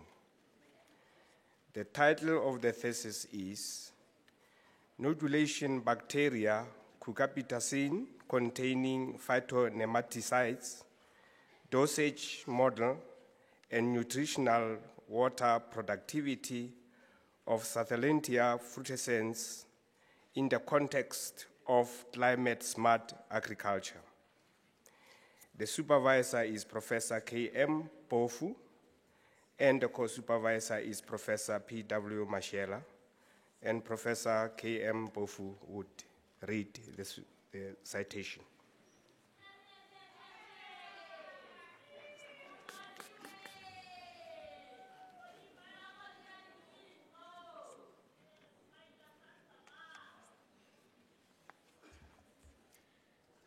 And the citation reads as follows. Exceptional phytochemical properties of cancer bush, a leguminous plant, have accorded this indigenous plant an unprecedented status among the African medicinal plants. However, destructive harvesting techniques could result in the extinction of the plant, with conservation attempt to obviate extinction focusing on low input propagation techniques in smallholder farming systems with the ultimate aim of generating income and creating jobs, therefore contributing to economic development strategy in marginalized rural farming communities. However, contributions to these strategies using cancer bush has been limited by lack of information on suitable nodulation bacteria for this plant species and its extraordinary susceptibility to the widely distributed root knot nematodes. Using morphological and biochemical techniques, the bacteria associated with nodulation of cancer bush from one sampling location were Rautella ornithinolotica and Enterobacter cloacae. The VTEC2 systems confirmed the identified bacteria by 80 to 96% associations. From another sampling location, 3 species, namely Sphingomonas paucimobilis, Rautella ornithinolotica, and Enterobacter cloacae, were confirmed by 86 to 96% associations. Compared with the commercial Bradyrhizobium japonicum nodulation bacteria species, the indigenous wild species improved plant growth variables along with nitrogen assimilation and protein biosynthesis. Thus, the 3 bacterial species have the potential to be further developed for commercial uses in cancer bush. Nemariok AL and Nemafric BL phytonematicides, using improved application techniques, successfully suppressed nematode population densities of the root knot nematodes, with most modest dosage models without leaving any chemical residues in the foliage. Nutritional water productivity tests demonstrated that the cancer plant was suitable for cropping in semi-arid regions. Madam Chancellor, the thesis produced 2 articles in DHET accredited journals, 6 national conference presentations, achieving 2 Best Student Presentation Conference Awards, and the thesis still has the potential of generating 4 more additional articles. Congratulations, Mr. Massey.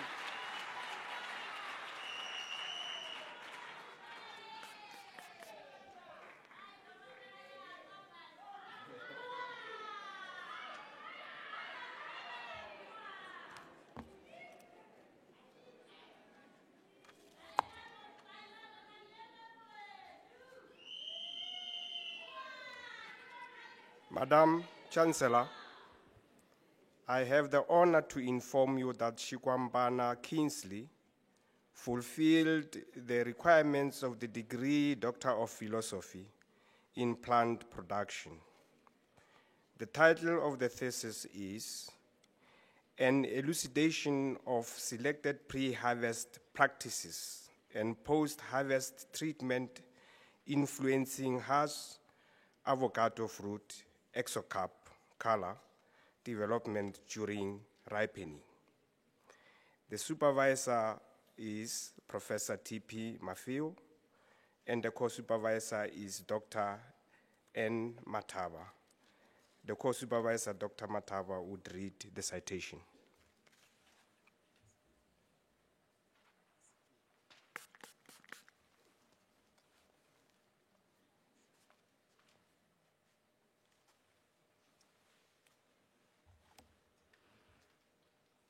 The South African avocado industry is on the verge of losing its reputation as the supplier of the high-quality Hess avocado fruit to lucrative overseas market, particularly the European fresh produce market.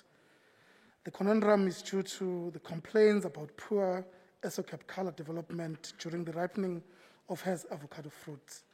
Unfortunately, it is not known which factors are responsible, with the exception of fruit maturity. Hence, Mr. Squamane initiated the study to investigate pre-harvest practices and post-harvest treatment that increase Exocap anthocyanin synthesis during ripening. In addition, he determined whether Exocap glucose and other antioxidants contribute to Hess avocado fruit Exocap color development during ripening. His results on crop load adjustment showed that moderate 50% and low 25% crop load adjustment improved early season avocado Exocap color development when compared with the normal crop load 100% during ripening. When looking at branch gaggling, he demonstrated that fruit harvested from the gaggled trees showed poor Exocap color development as compared to fruit harvested from non-gaggled trees, regardless of fruit maturity. On post-harvest glucose infusion through pedicel, he determined whether this can improve avocado Exocap color development during ripening. In this study, glucose concentration of 0.05 and 0.13 millimolar resulted in purple Hess avocado fruit after 8 days ripening days at 25 degrees when compared with the control. Lastly, he investigated the relationship between Hess avocado fruit size, Exocap color related pigments, bioactivity compounds with antioxidant capacity, and sugars during ripening. In this study, small fruit developed the desired purple to black Exocap color after 4 days of ripening. These results were confirmed by lower chromacity Exocap color parameters, chlorophyll content, degradation, and total anthocyanin and cyanidine 3-O-glucoside biosynthesis and accumulation. From this study, Mr. Shikwambane generated 3 DHET publications already, presented at 2 national and 1 international conference, and 1 more research article is in press.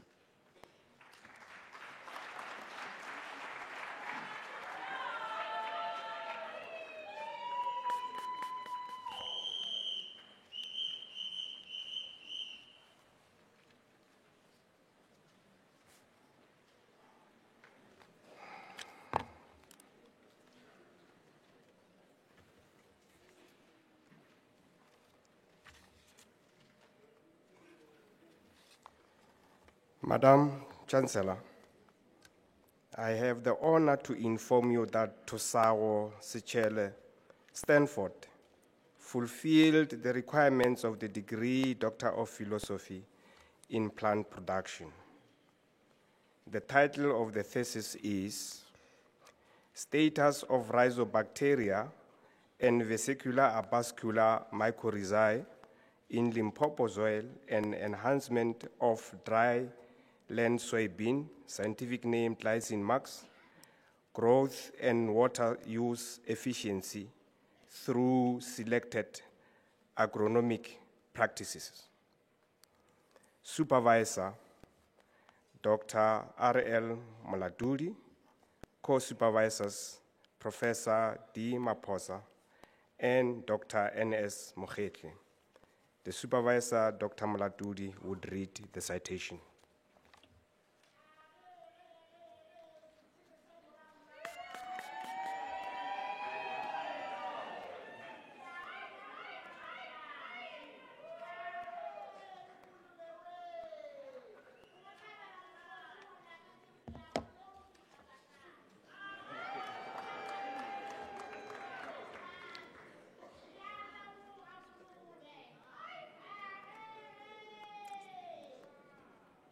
The thesis of Tosao Sechele Stanford contributed to knowledge by investigating the growth, yield, symbiotic performance, and molecular characterization of soybean varieties in different agroecologies of Limpopo province.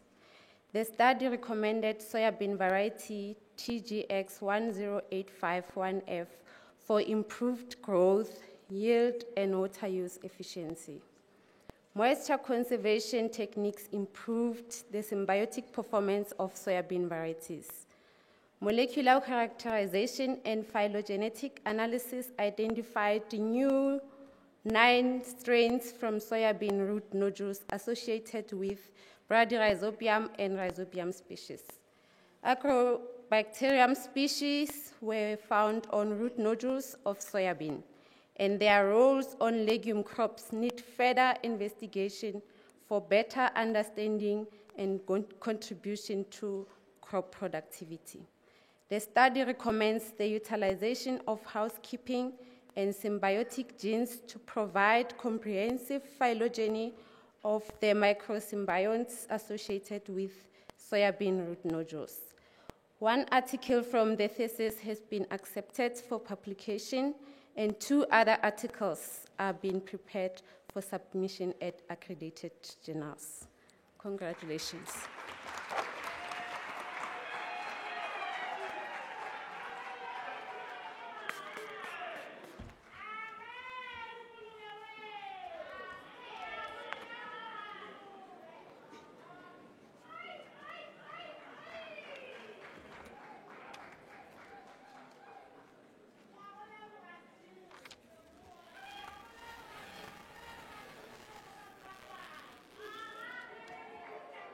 Madam Chancellor, I have the honor to inform you that Mashamaite Mordecai Puti fulfilled the requirements of the degree Doctor of Philosophy in Physics.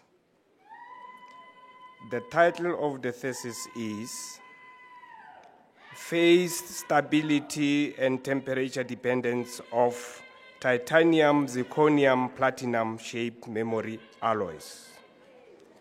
The supervisor is Professor H.R. Chauke, and the co-supervisor is Professor P.E. Ngwepe. The supervisor, Professor Chauke, would read the citation.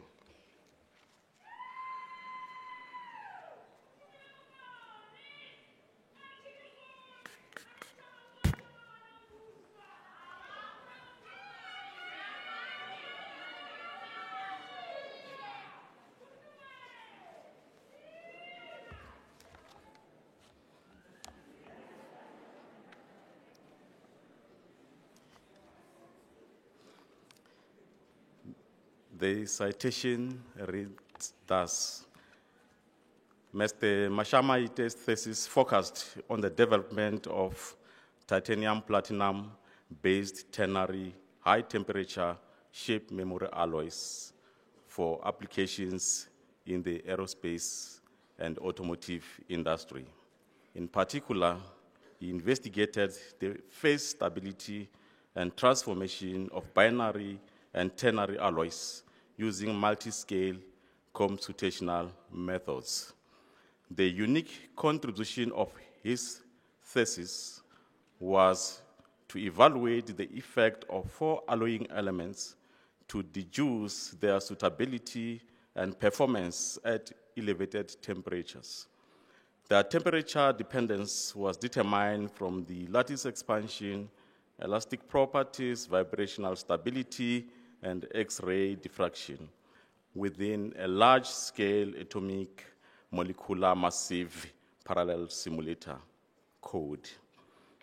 Furthermore, new ternary titanium-based phases were developed using the multi-configurational supercell approach within the solid disorder program, which is significant for future alloy development and application enhancement.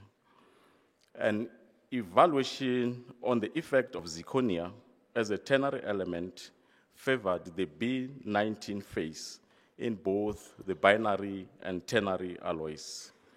A high temperature shape memory alloy material could be achieved at about 3 atomic % of the B19 phase and at high concentration of about 43 atomic % for the beta phase. Furthermore, the semi-empirical embedded atom method, interatomic potential incorporated in the LAMPS code, revealed that the lattice parameters increases with an increase in temperature, and that the binary B19 transforms to a B2 phase at approximately 1,200 kelvins, while the ternary B19 transforms to a cubic at approximately 1,200 kelvins. This is in agreement with experimental findings. These were confirmed using the XRD patterns and are also associated with transformation from B2 to B19, as well as from B2 to B19 prime. And of most significant is that a possible B2 to L10 transformation was also discovered. Madam Chancellor, Mr. Mashamaite was quite a busy student. 23 research papers were presented at both local and international conferences. And 5 research articles based on this thesis have been published in accredited journals. Mr. Mashamaite also won 3 awards for best PhD presentations at various conferences.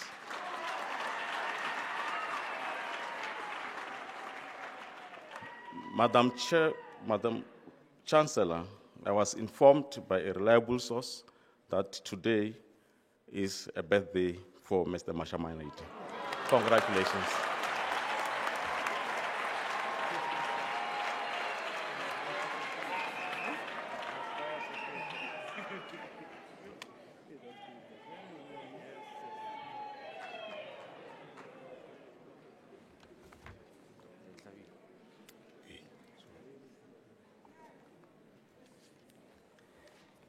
Madam Chancellor, I have the honor to inform you that Phatla Cheofajo Michael fulfilled the requirements of the degree Doctor of Philosophy in Physics. The title of the thesis is Computational Modeling Studies of Titanium TIN Nanoclusters. The supervisor is Professor H.R. Chauke. Co-supervisors are Professor P.E. Ngwepe and Professor C.R.A. Ketlo. The supervisor, Professor Chauke, will read the citation.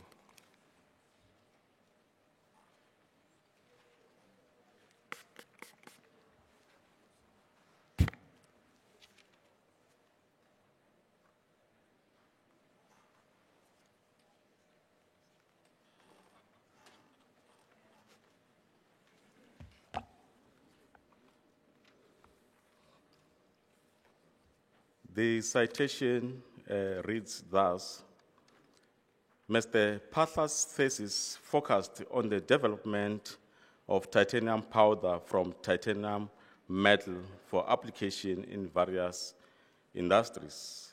This is for components modification of titanium. He employed machine learning techniques, that is the knowledge-led master code, to generate titanium nanoclusters. In this case, a genetic algorithm search on the tight binding interatomic potential energy surface for small titanium clusters was performed. A multi-model approach was used, employing density functional theory-based codes and molecular dynamics approaches to evaluate the lowest energy candidate titanium clusters. The unique contribution of his thesis was to investigate the evolution and growth of titanium nanoclusters in different environments, the vacuum and the presence of inert argon gas. The potential energy, radial distribution function, diffusion coefficient, mean square displacement, and density profiles were examined to study the structural changes as a function of temperature. The impact of thermal agitation on the titanium clusters were tested at a temperature range of 300 to 2,400 kelvins.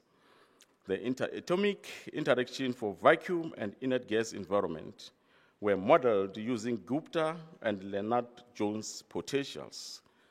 3 different thermostats, Hoover, Anderson, and Pedersen, were evaluated, where Hoover was the most preferred. It was revealed that the nanocluster exhibits low temperature structural transitions, whereas the titanium-13 nanocluster displayed melting-like structural transition above the titanium bulk melting point. These transitions are dependent on the composition of the nanocluster.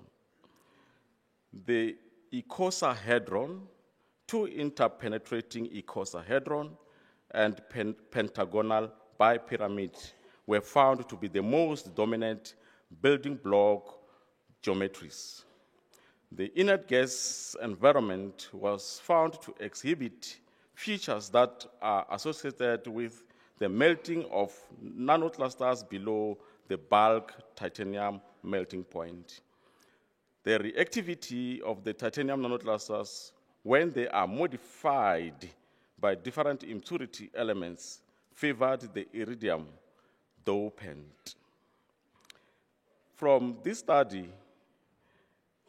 18 research papers were presented at both local and international conferences.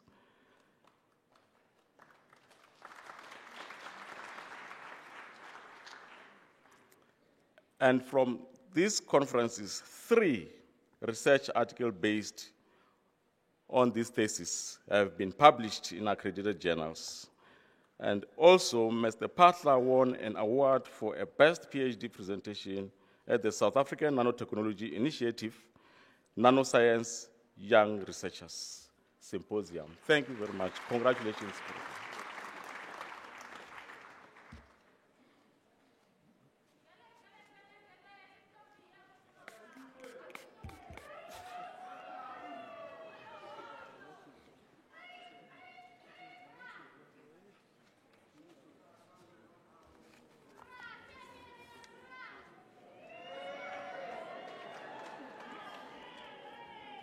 Madam Chancellor, I have the honor to inform you that Shibiri beauty, fulfilled the requirements of the degree Doctor of Philosophy in Physics.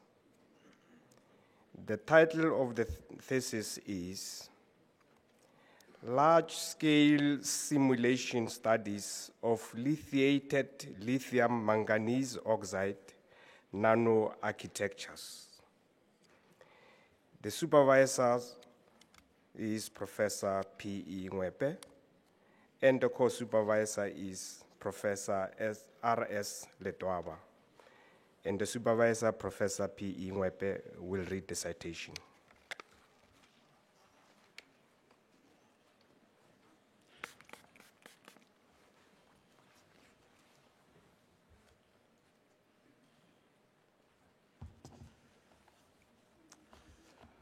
Lithium-ion batteries play a vital role in mitigation against climate change since they are used in electric vehicles and backups of utilities. One of the key cathodes in such batteries is the spinel lithium manganese oxide discovered by the 2019 Nobel Prize laureate John Goodenough and is based on manganese predominant in South Africa. However, such cathode suffers from severe specific capacity due to structural changes that occur during charging process, leading to fractures that seriously limit its full potential. In her PhD thesis, Ms. Shibiri employed state-of-the-art simulated amorphization recrystallization approach to explore a range of nanomaterials that would limit destructive structural changes in LMO. She discovered that a certain nanoporosity is more resilient to structural transformation at a concentration of lithium 1.75. This was deduced from mechanical properties where a highest yield strength was maintained during an application of uniaxial strain. The robustness was further reflected by narrow X-ray diffractions and uniform simulated microstructures that are not multigrained through the cubic to tetragonal spinel transition. It was observed that the unique performance of the porosity is related to its minimal cathode volume expansion. Lastly, the stability of the smooth transition was confirmed when subjected to high temperature tests.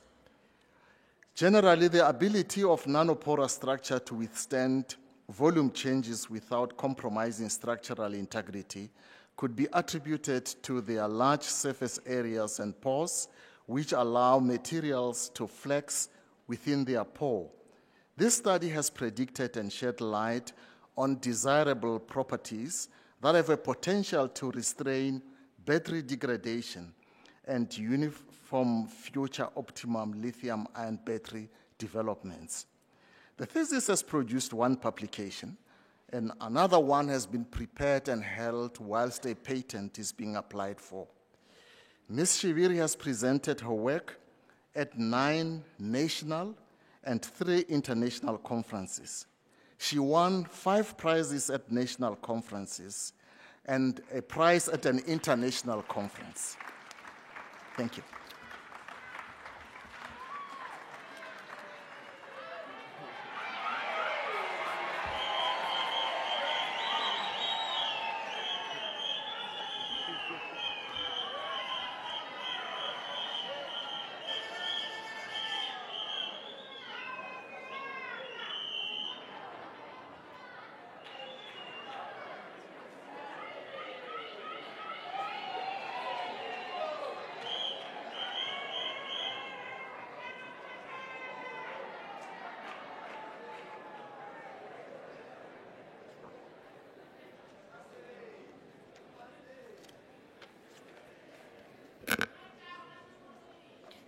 Madam Chancellor, I have the honor to request you to confer the master's degrees of the university on those graduates whose names appear in the program. By virtue of the authority vested in me, I confer the master's degree.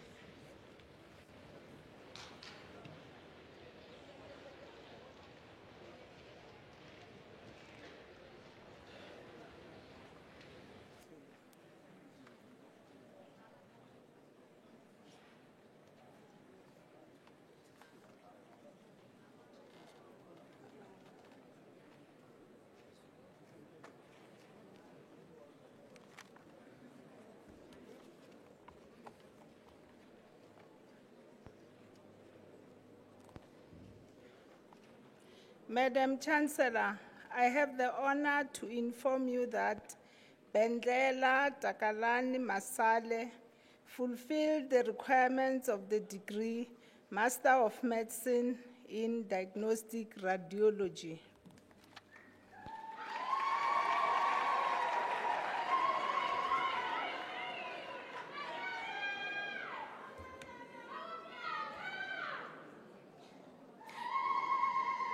Madam Chancellor, I have the honor to inform you that the following candidates have fulfilled the requirements of the degree Master of Medicine in Forensic Pathology. Matlala Malokgopo Mologadi.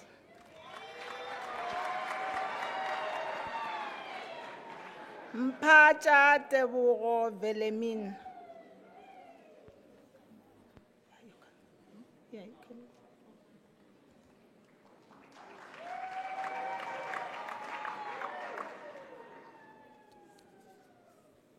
Madam Chancellor, I have the honor to inform you that Ngwenya Tembani Advocate fulfilled the requirements of the degree Master of Medicine in Forensic Psychiatry.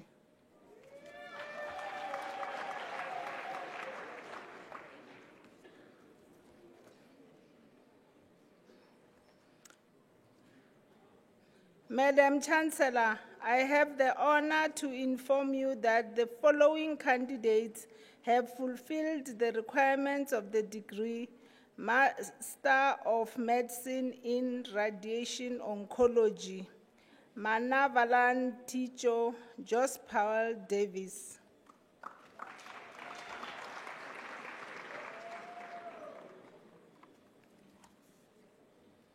Mphahlele Joyce Ramadimeche.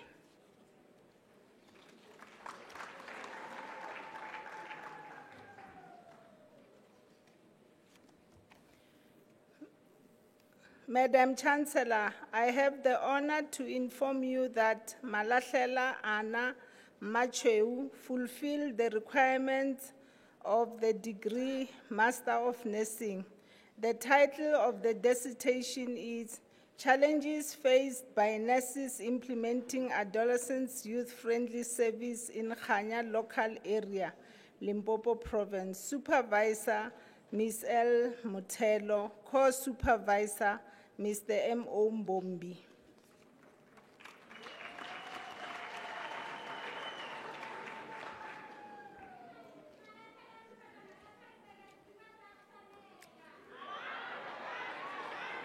Madam Chancellor, I have the honor to inform you that Mola Madichika Sara fulfilled the requirements of the degree Master of Nursing. The title of the dissertation is Challenges Faced by Mother Lodgers with Children Admitted in Pediatric Wards of Selected Public Hospital in Capricorn District, Limpopo Province. Supervisor, Prof. M.A. Bopape. Co-supervisor, Dr. T.E. Muchachi.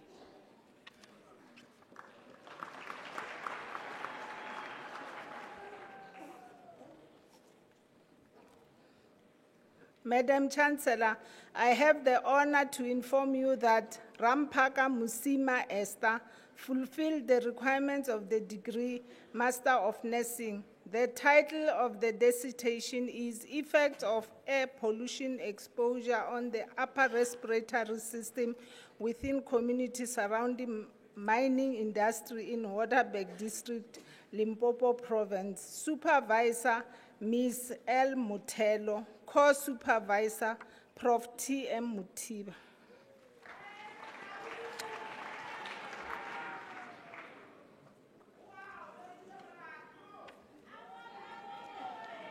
Madam Chancellor, I have the honor to inform you that Simela Musima Hendrika fulfilled the requirements of the degree Master of Nursing. The title of the dissertation is Development of Strategies to Support the Resuscitation Team in Emergency Departments of Mankweng and Petersburg Public Hospitals in Limpopo Province, South Africa. Supervisor, Ms. L. Mutelo, Co-Supervisor, Prof. R.N. Malema.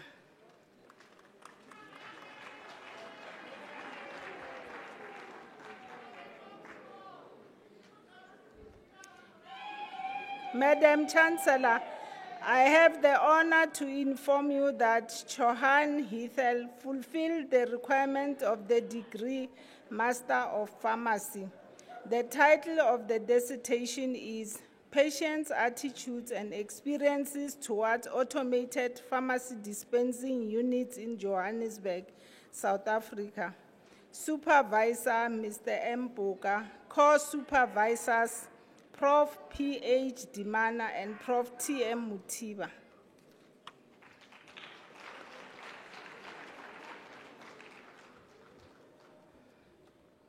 Madam Chancellor, I have the honor to inform you that Mongalo Sillo Helot fulfilled the requirements of the degree Master of Pharmacy. The title of the dissertation is Formulation and Evaluation of amorphous clarithromycin tablets for enhanced dissolution. Supervisor, Mr. M.S. Boka, Co-Supervisors, Prof. M. U. Kemp and Prof. P.H. Dimana.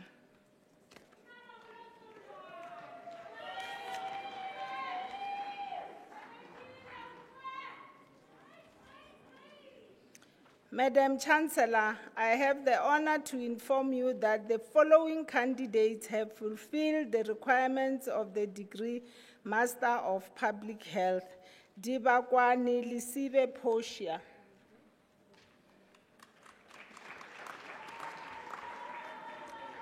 Quinana Khothatso Glivens.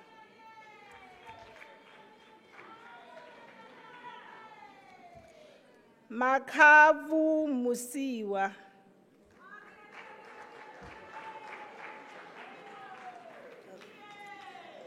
Maluleke Tumelo Faith.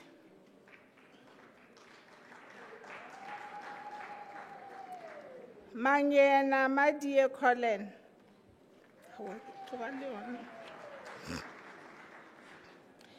Maponya Nyabani Martha. You can go.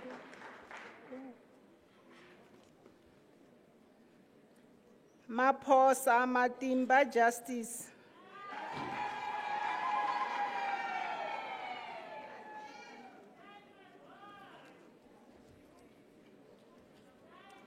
Monepia Refilwe Gift.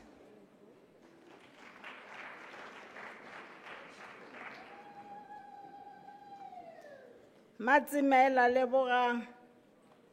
Maphosa Matimba Justice. Munti. Munti Silo Lawrence.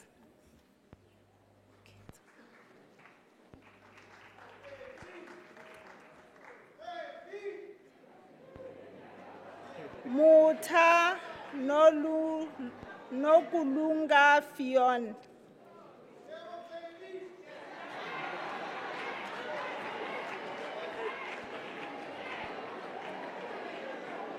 Ngobeni Shitsembiso Agree.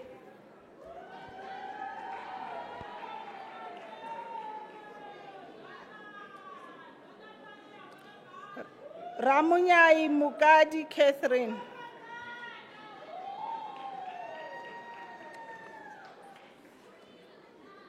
Siabi Maburi Amelia.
Madam Chancellor,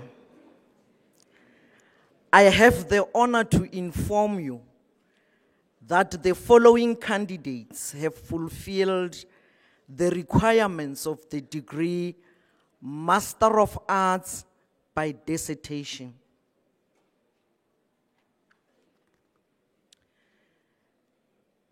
Mehale Moraga, France.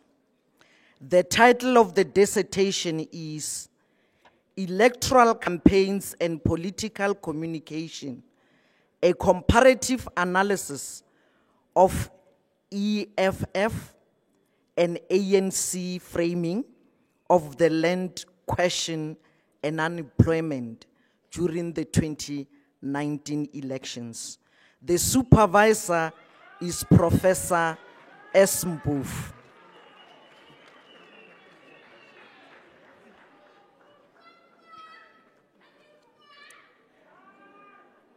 Mamabolo Sekwaila Naum. The title of the dissertation is Exploring the Perceptions of Community Members on Contributing Factors to Rape in Selected Mankweng Communities. The supervisor is Ms. Keile Khau. The co-supervisor is Dr. W. Maluleke.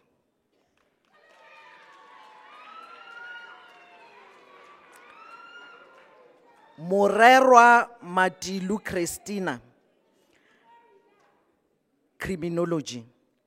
The title of the dissertation is An Analysis of Violence Towards Educators in Selected High Schools, a case study of Mankweng policing area.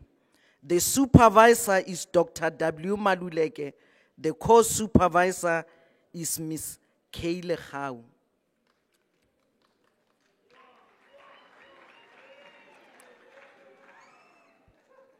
Mutlouze Gaurelo Johannes, Criminology. The title of the dissertation is Stress Faced by Correctional Services Officials, a case of Polokwane Correctional Services Center. The supervisor is Professor J. Buckhazen.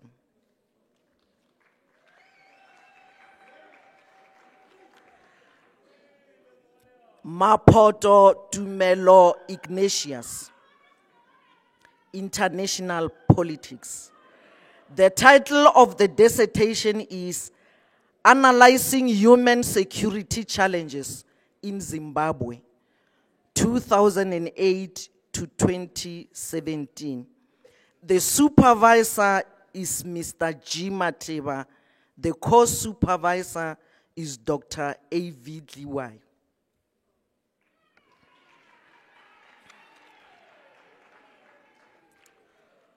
Nkwana Francina Nsina, International Politics.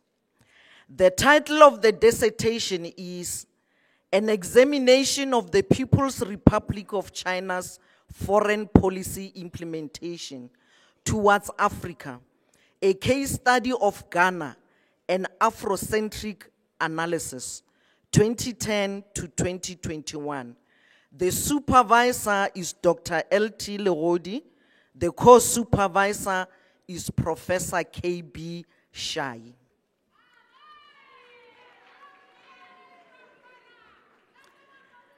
Sithole Florence Ramasela, still International Politics.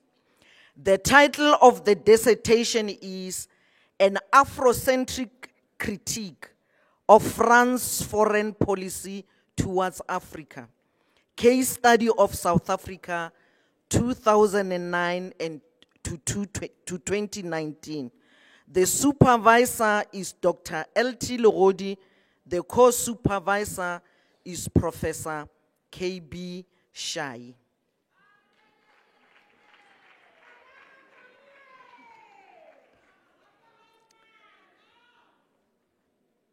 Kaka Kutlwano Trudy in Media Studies. The title of the dissertation is Exploration of Facebook as a Tool for Improving Marketing Services at University of Limpopo. The supervisor is Dr. N.C. Baloyi. The co-supervisor is Dr. E.J. Malaji.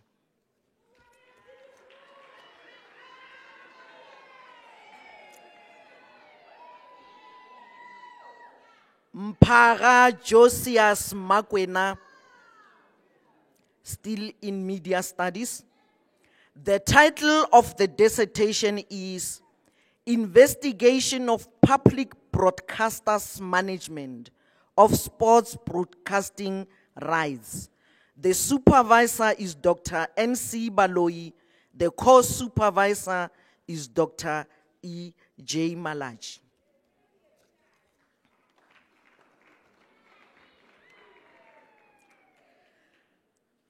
Ramalepe Philip in Media Studies. The title of the dissertation is Investigation of the Use of Social Media as Political Campaign Tools. The supervisor is Dr. E.J. Malaji. The co-supervisor is Dr. N.C. Baloyi.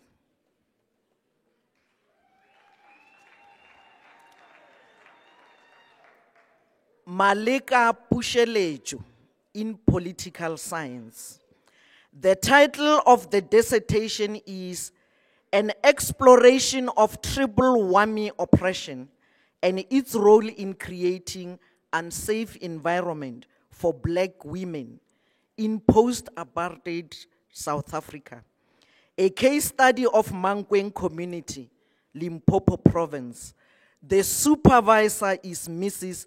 G.S. Murubula Ngwenya. Co-supervisor is Professor S. Adri.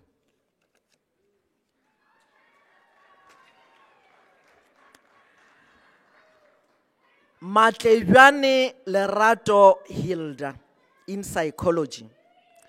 The title of the dissertation is A Survey Study on the Motung Community's Knowledge and Attitudes towards the collaboration between traditional and Western trained mental health care practitioners. The supervisor is Dr. M.W. Makhatlela. The co-supervisor is Dr. J.P.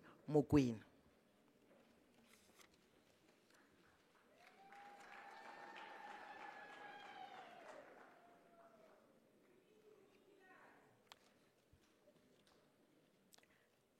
Madam Chancellor, I have the honor to inform you that Mambane Dolens fulfilled the requirements of the degree Master of Arts in African Languages.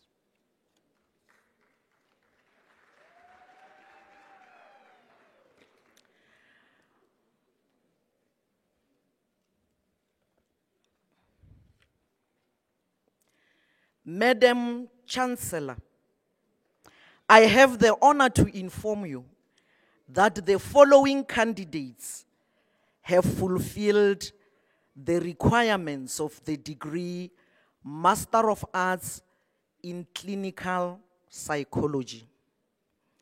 Kubai Nhlalala Zelda.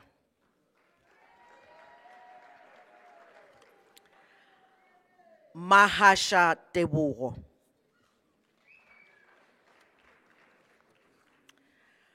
Mphahlele Lucky Sibusiso.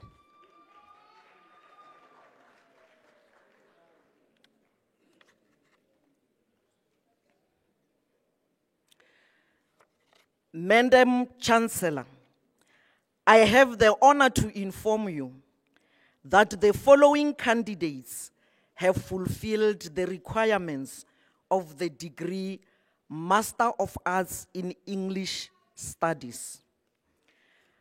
Carlo Caparella Evans.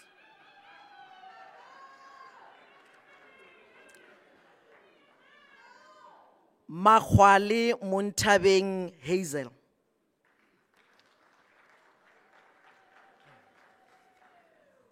Maluleke Nkoka Champman.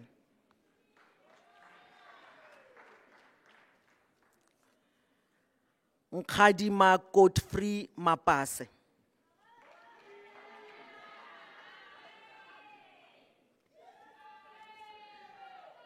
Sianego Divelda Kwena.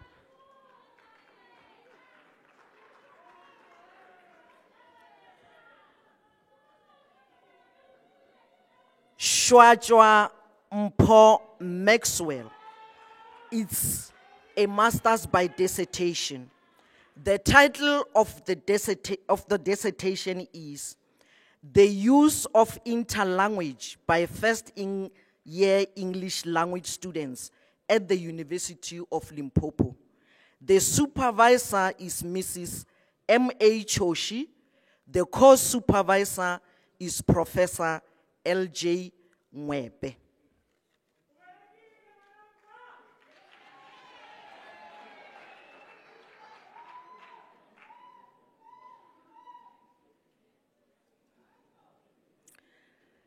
Madam Chancellor, I have the honor to inform you that the following candidates have fulfilled the requirements of the degree Master of Arts in Translation Studies and Linguistics.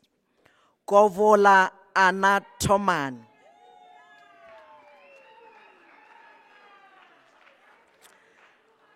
Khwadi Dimakazo Charity.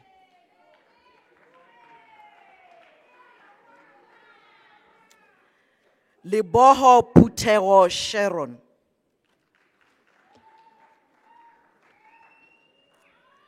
Mabua Rachel Mapitso.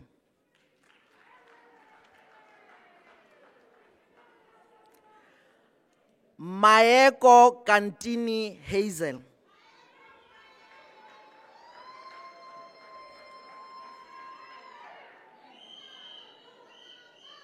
Malachi Rebecca Ntswaki.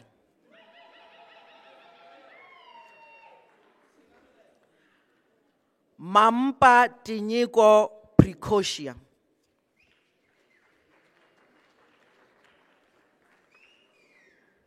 Poshoko Mary Kokecho.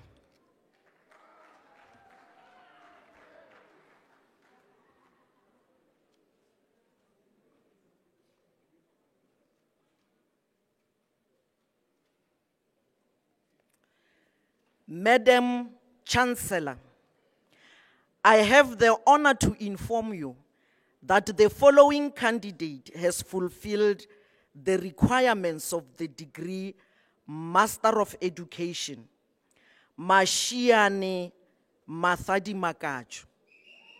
Discipline is adult education. The title of the dissertation is Education Needs and Assets of Visually Impaired Undergraduate Students at a rural-based university in South Africa. The supervisor is Ms. P.D. Moloko.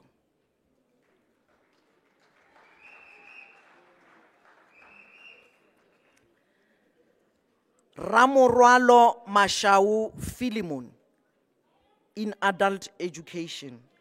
The title of the dissertation is Master Students' Experiences of Research Supervision at the University of Limpopo towards Best Practice. The supervisor is Ms.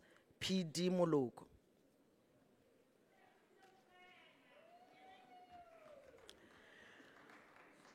Fakute Zantile Tandokuhle in curriculum studies. The title of the dissertation is Managing Teachers' Perception to Grade 9 Curriculum Changes in Economic Management Sciences, Mpumalanga Province. The supervisor is Professor N.S. Mudiba.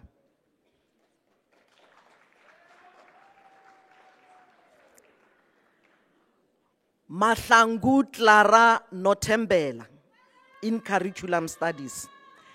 The title of the dissertation is An Investigation into Teachers' Experiences in Integrating Learners Who Experience Barriers to Learning in grade 3 classrooms at Steve Chwete, 1 second. The supervisor is Professor M.J. Temane.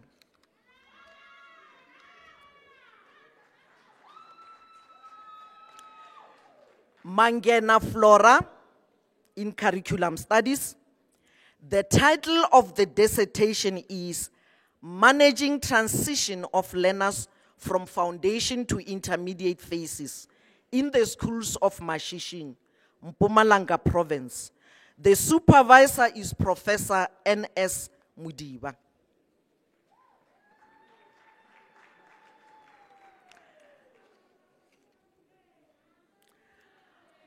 Masenya Manyaku Salome in curriculum studies. The title of the dissertation is Initiatives Taken by Teachers to Improve the Learning of Physical Geography in grade 12. The case of secondary schools in Mamabolo Seket, Limpopo Province, South Africa. The supervisor is Dr. M.C. Mudibane. The course supervisor is Dr. P.J. Sifara.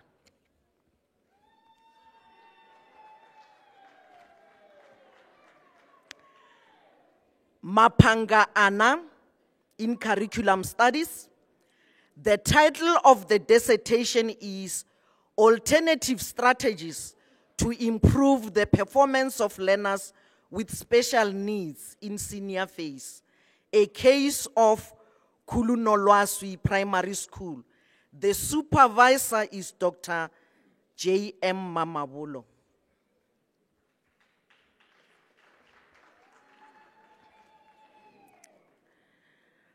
Matebula Mgateko Victoria in curriculum studies.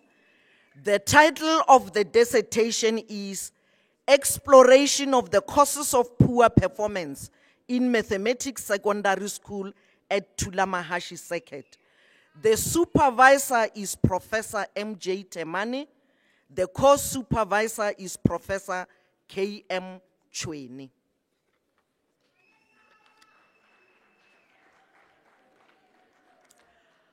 Mavuso Faith Tulile Nomga in curriculum studies. The title of the dissertation is Barriers to Parents Supporting Children's Learning in Volksraad Seket, Gersibande District in Mpumalanga Province. The supervisor is Dr. T. Malahlela.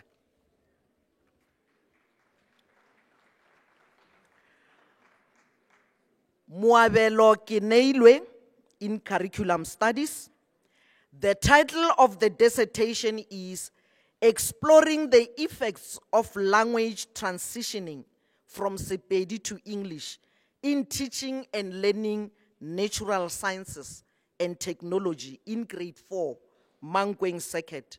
The supervisor is Professor M.J. Temane.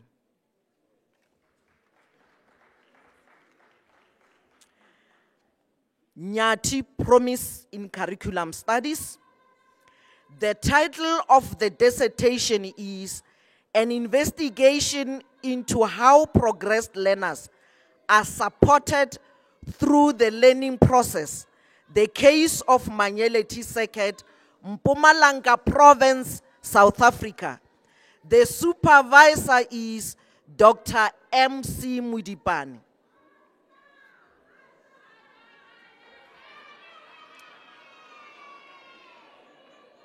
Tshehla Andries Hlanyane in Curriculum Studies. The title of the dissertation is Evaluation of Teacher Development Programs, Perspectives on Professional Learning Communities in Siyabusa Circuit, Mpumalanga Province. The supervisor is Professor M.J. Temane.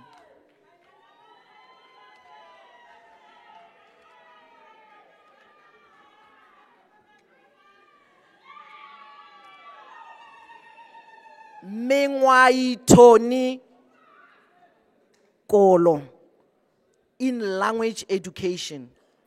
The title of the dissertation is Utilizing Information and Communication Technology through English Writing Skills, 2 secondary schools, Hakutlo Circuit. The supervisor is Professor T.W. Moloja.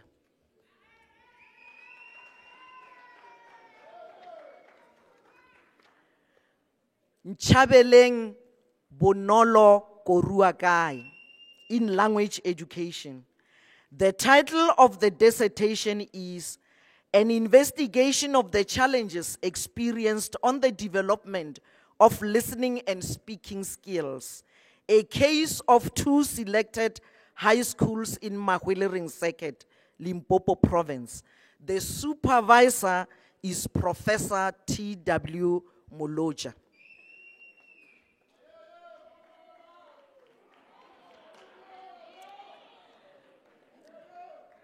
Mawoko Nel Seole in mathematics education.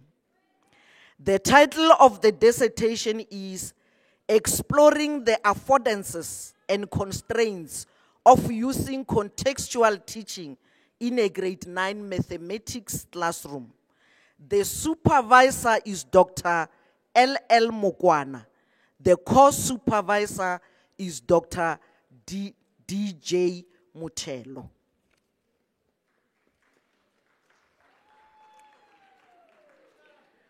Mhlanga Ngosinati Peter in mathematics education. The title of the dissertation is Exploring Mathematics Classroom Discourse with Grade 9 Learners, a glance through sparse cognition theory.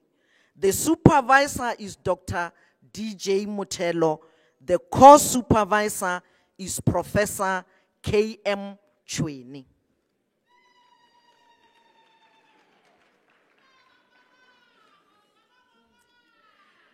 Sidibeng Kucho Makalangaka in mathematics education. The title of the dissertation is The Enactment of Assessment for Learning to Account for Learners' Mathematical Understanding. The supervisor is Dr. D.J. Mutelo.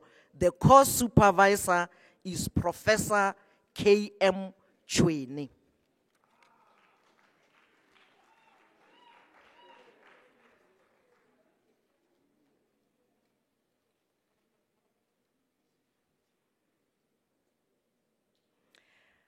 Madam Chancellor, I have the honor to inform you that the following candidates have complied and have fulfilled the requirements of the degree Master of Information Studies.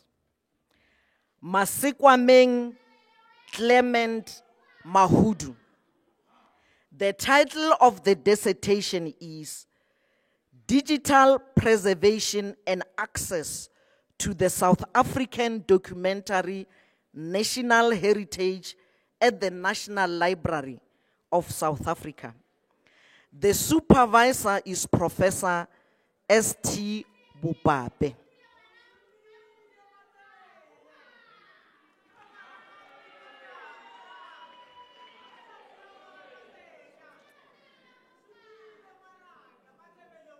Ramaphuko Linki Murongwa.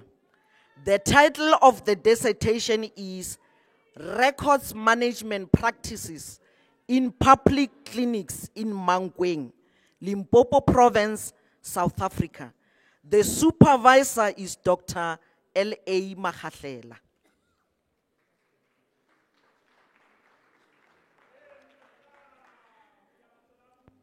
Sibeng Papedi Priti.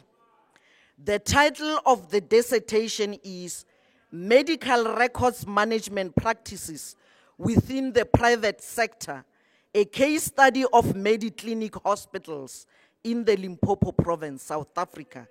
The supervisor is Dr. L.A. Magahlela.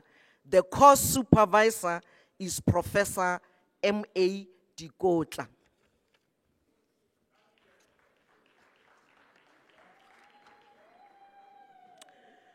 Shokane Mashia Martina. The title of the dissertation is Awareness and Usage of Online Public Access Catalog by Undergraduate Students at the University of Venda. The supervisor is Professor S.T. Bobabe.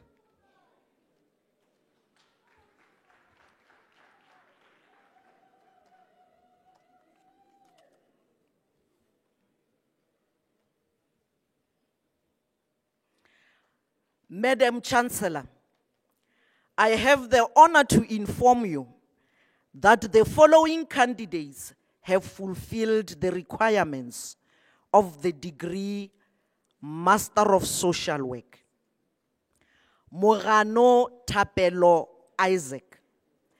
The title of the dissertation is The Effectiveness of Anger Management Program Amongst Children in Conflict with the Law at Mankweng, Capricorn District, Limpopo Province. The supervisor is Professor S.F. Rapolo. The course supervisor is Professor J.C. Makubele.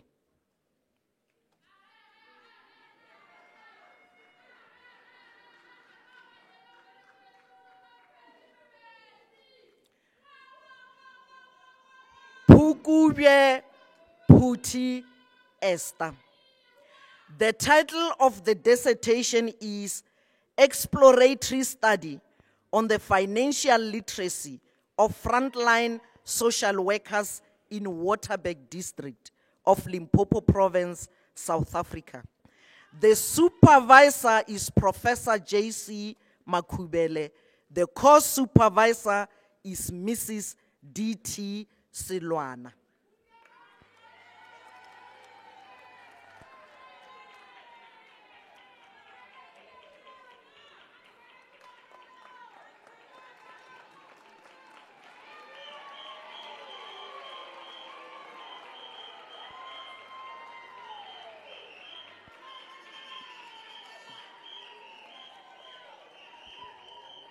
Tubahale Muyagabo Pleasure.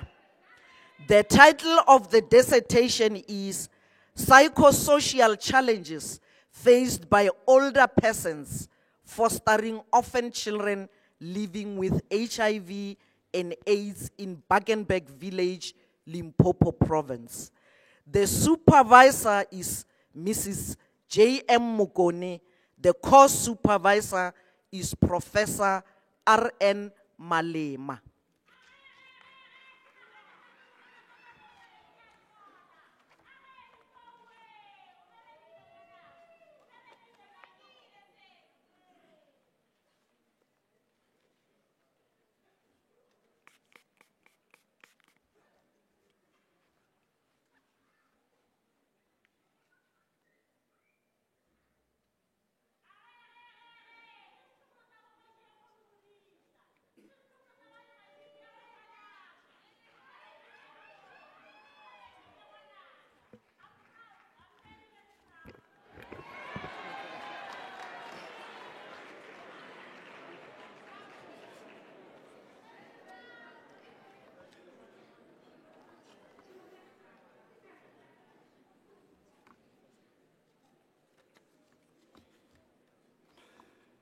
Madam Chancellor, I have the honor to inform you that the following candidates have fulfilled the requirements of the degree Master of Business Administration, Chenyane Letlema Leonard.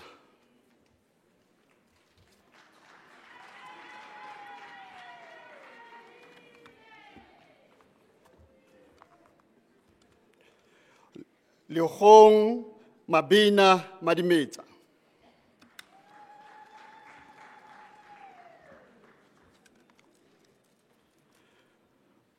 Makuva Fulufelo Theli.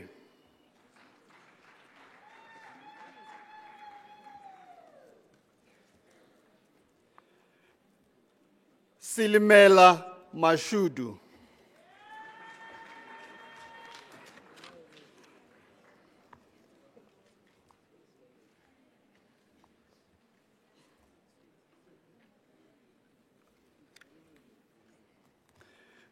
Madam Chancellor, I have the honor to inform you that the following candidates have fulfilled the requirements of the degree Master of Commerce. Dandane Kuzo Donald in Accounting. The title of the dissertation is Water, Irrigation Costs and Farm Outputs, a case of selected crops in Limpopo Province. Supervisor, the late Professor M.B. Fakoya.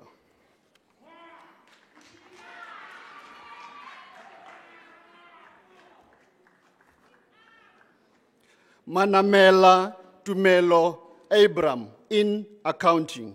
The title of the dissertation is Effect of Municipal Waste Management Budget on Waste Management Service Delivery. Supervisor, the late Professor M.B. Fakoya.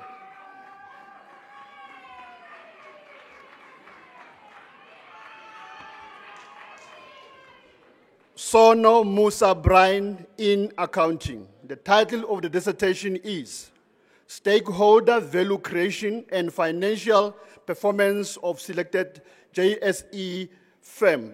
Supervisor, the late Professor M.B. Fakoya.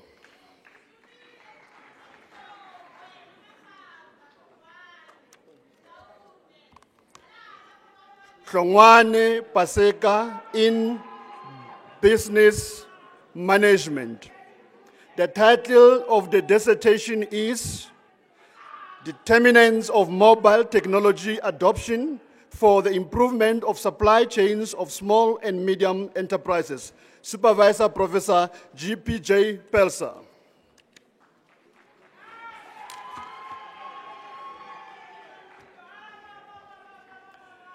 Semela Tebogonape in Economics.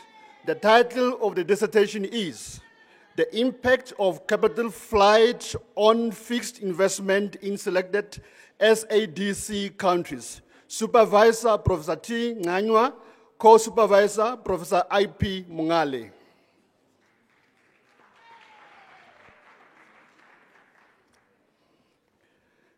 Mbambo Ayanda Nhlanhla in Human Resource Management.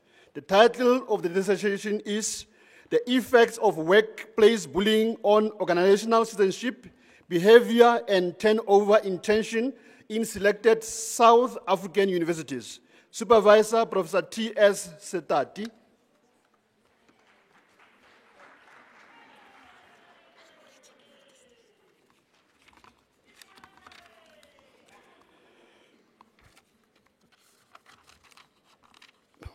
Madam Chancellor, the following candidate, I have the honor to inform you that the following candidate received the degree and has fulfilled the requirements of the degree Master of Development in Planning and Management by full dissertation. Mafokane Happiness Refilwe. The title of the dissertation is The Effect of Rural Development Non-Governmental Organization Governance on Social Transformation in Elandsdoorn, Moutse, Limpopo Province. The supervisor, Dr. M.M. Silepe.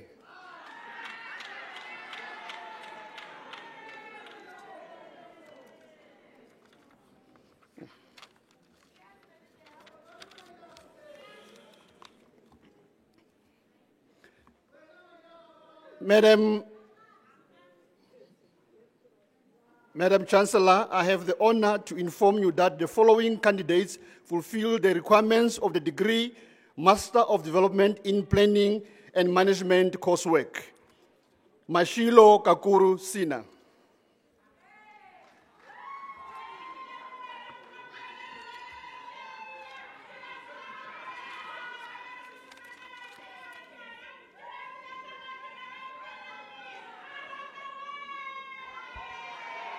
Motlana Lerato receives Master of Development in Planning and Management full dissertation. The dissertation title is Determinants of Population Development in Planning for Southern Africa. Supervisor, Dr. M.M. Selepe.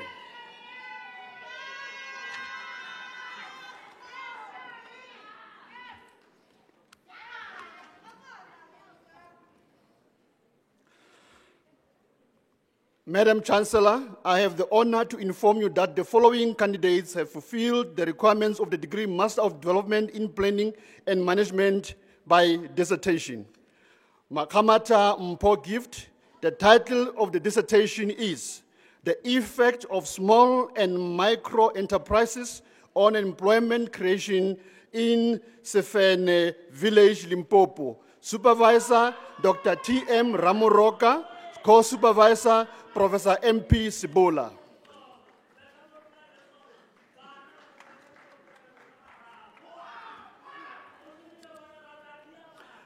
Makwela Sitepele Elizabeth. The title of the dissertation is The Effects of Eco-Tourism on Rural Land Transformation in Mapungube National Park, Limpopo Province, South Africa. Supervisor, Dr. T.M. Ramoroka, co-supervisor, Dr. N.J. Mukwili.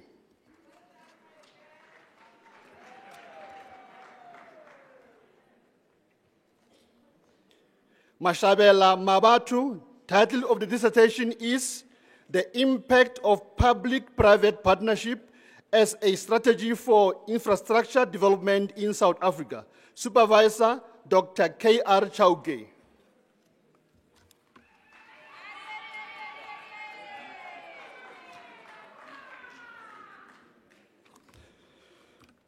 Municipal Tobeka.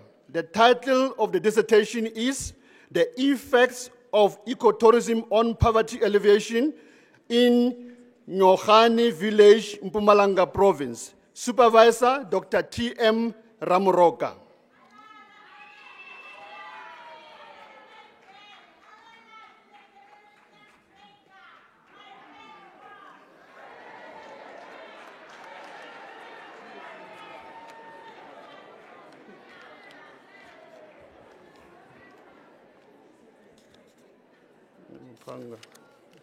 You guys, why don't I see? My apology, Councillor.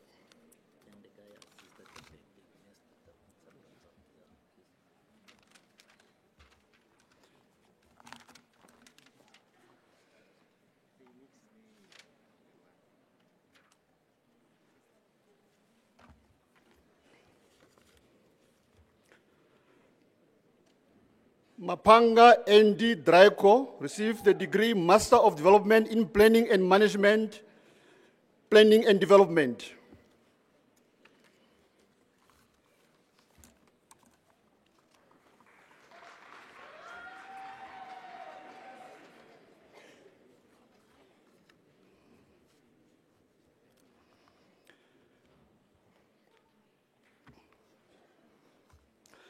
Madam Chancellor, I have the honor to inform you that the following candidates have fulfilled the requirements of the degree Master of Laws in Development and Planning, Development and Management Laws. Chauke Freedom.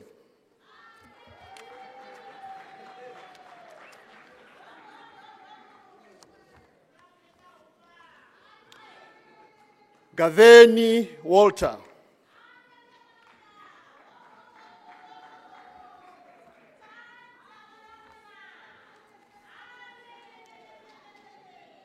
Machete Memory.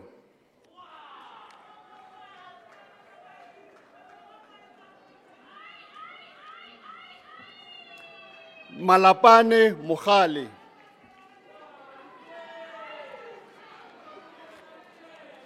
Malachi Komotso Rosina.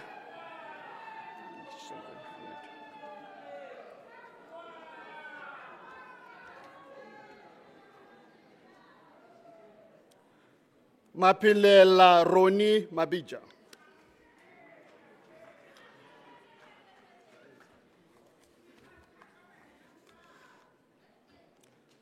Masoha Katlego Marius.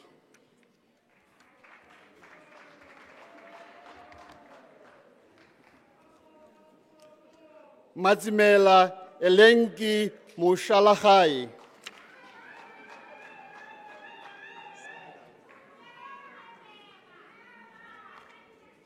Ndluli Tandi Antonia.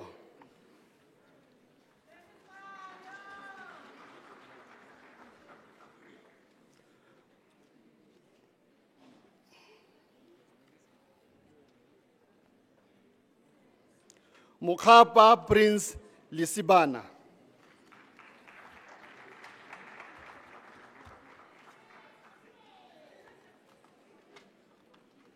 Mutlotsi Johannes Tebogo.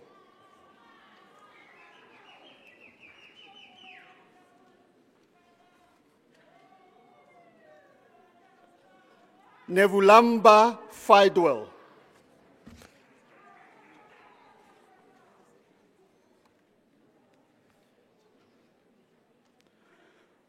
Ngumalo Laki, specialization in labor law.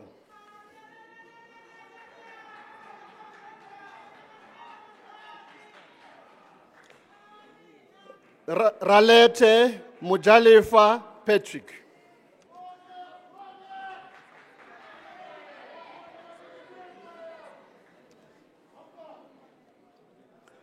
Vuma Sitibe Papiki.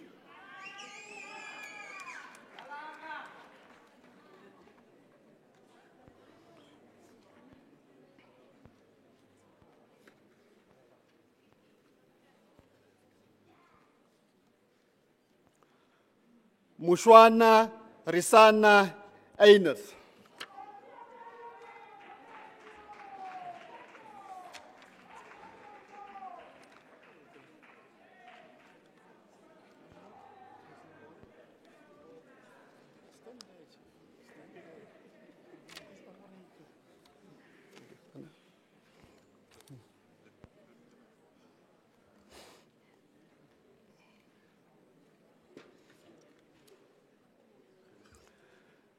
Madam Chancellor, I have the honor to inform you that the following candidates have fulfilled the requirements of the degree Master of Public Administration and Management. Lekhodi Phineas Khatliso.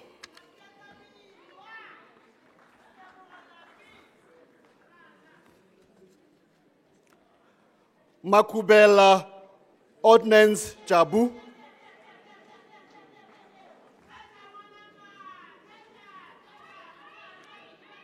Maluleke Mitloti Tyron.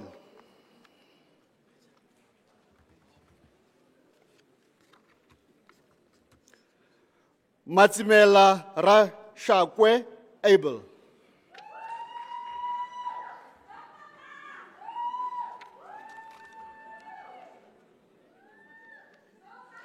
Mboweni Pretty Ntombizodwa.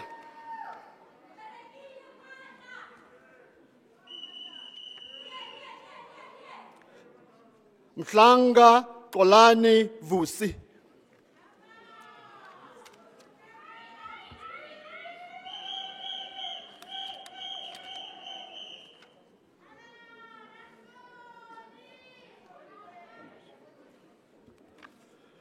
Musetha Lisiba Gift.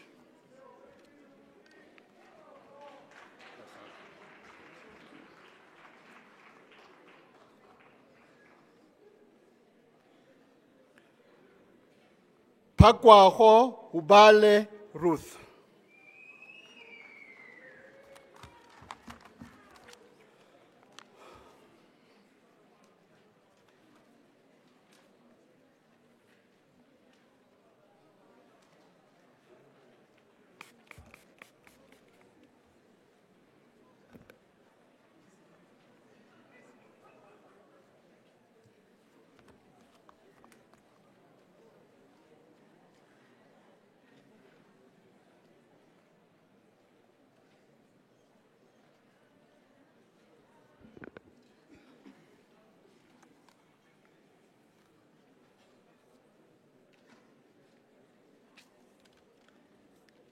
Madam Chancellor, I have the honor to inform you that the following candidates have fulfilled the requirements of the degree Master of Agricultural Management in Agricultural Extension.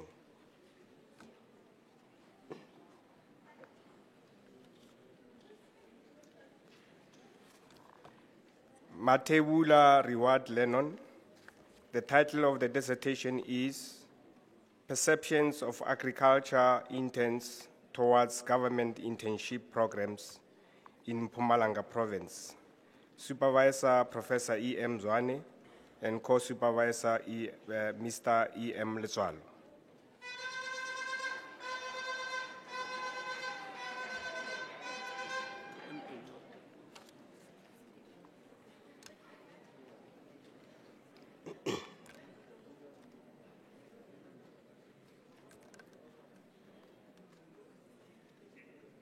Madam Chancellor, I have the honor to inform you that Mothapo Malumeja Cyril, Confidence, fulfilled the requirements of the degree Master of Agricultural Management in Animal Production. The title of the dissertation is Assessment of Relationship Between Body Weight, Morphological Traits of South African Nondescript Indigenous Goats of Lebelle Ngumbi Municipality using different data mining algorithms. The supervisor is Dr. T.L. Giassi, and the co-supervisor is Dr. T.J. Mukwabane.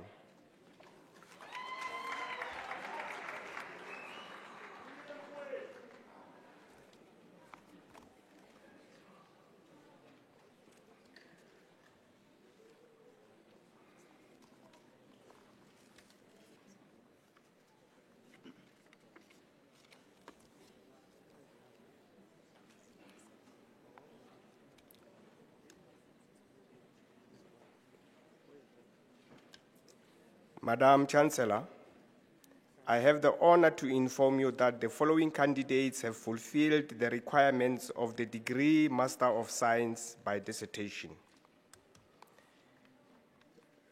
Derek Six Joseph Sebastian in Botany. The title of the dissertation is Alien Invasive Plants in Squeens Dry Nature Reserve, an investigation into their extent and effect. The supervisor is Dr. B.A. Egan. The co-supervisors are Mr. M.C. Mushobani and Ms. M.T. Rasit.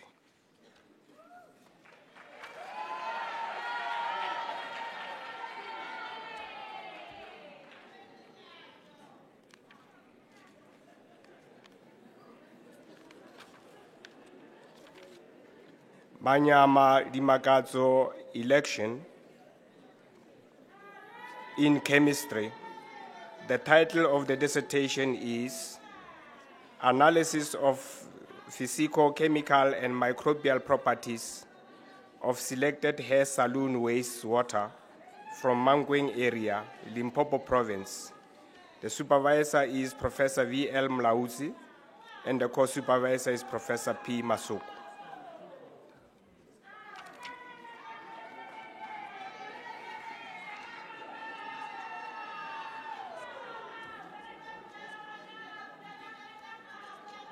Munyai Shonisani, with specialization in chemistry.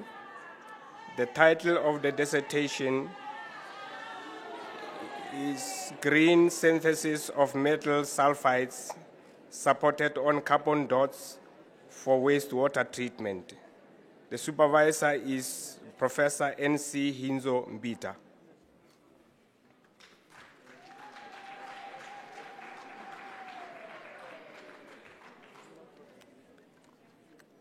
Ramullo Kaleke Veronica in chemistry. The title of the dissertation is Preparation of Polyvinylidene Fluoride Cohexofluoropropylene Composite Membranes for treatment of water hardness. The supervisor is Professor T. Makazu, and co-supervisors Dr. L.E. Matsebele and Dr. A.A. Ambush.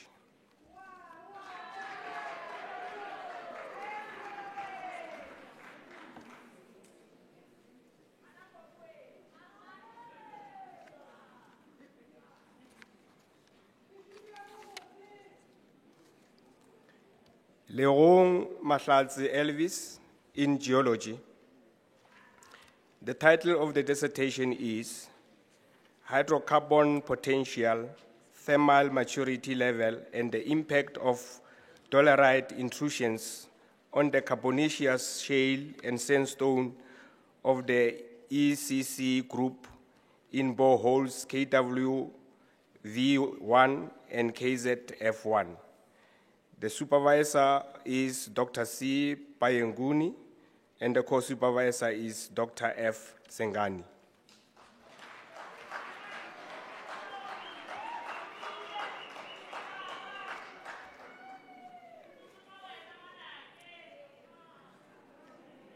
Marueshi Manare Judith in geology.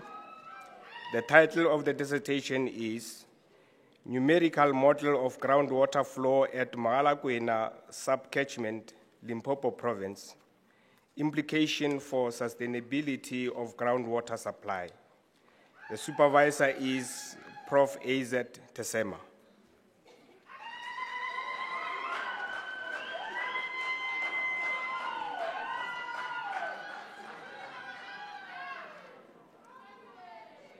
Nganyani Fumani in geology.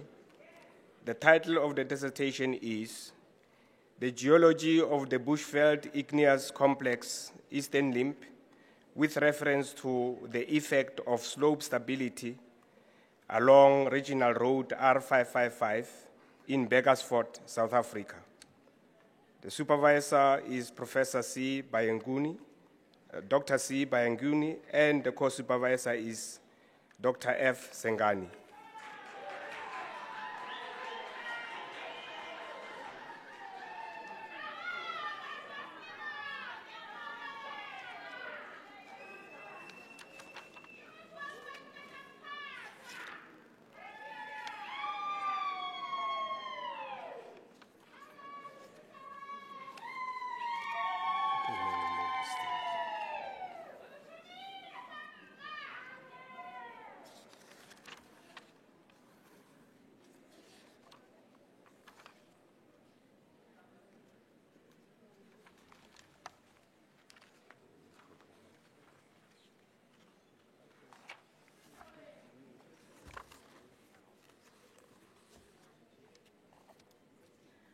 Pierre Liseja Charles. The dissertation is Characteristics and Mineralization of Platinum Group Elements, PGE, in Upper Group Chromimite and Merensky Reefs at the Buffelshoek Farm, Two Rivers Platinum Mine, Implications for Platinum Group Elements, and the master's is in geology. The supervisor is Professor N.Q. Hammond.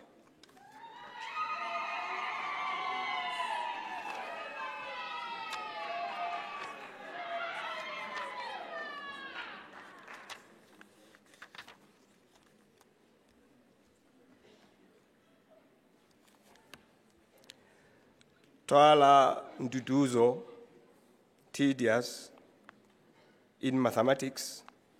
The title of the dissertation is Compactness in Point-Free Topology. The supervisor is Dr. M.Z. Matlayuana.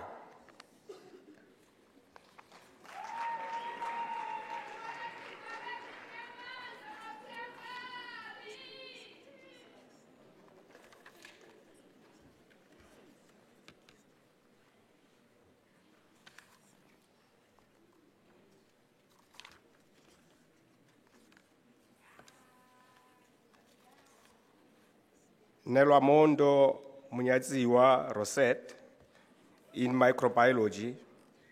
The title of the dissertation is The Antioxidant Cytotoxicity and Antimicrobial Activities of medicinal plants used for male sexual health in Venda, Limpopo Province. The supervisor is Professor P. Masuku, and the co-supervisor is Professor M.S. Mbusi.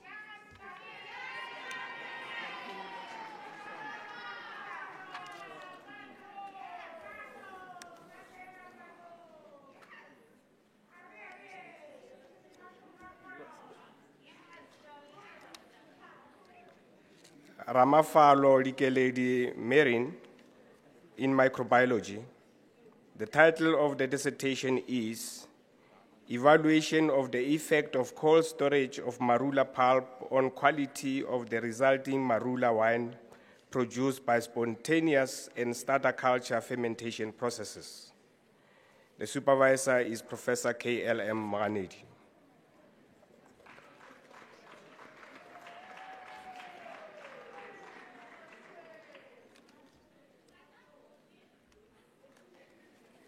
Shekwa Wanda in microbiology. The title of the dissertation is Investigation of Antimicrobial Compounds for Dental Health Care from the leaf and stem extracts of Carissa bispinosa, Devs X. Brennan as the authority of the species. The supervisor is Professor P. Masuku.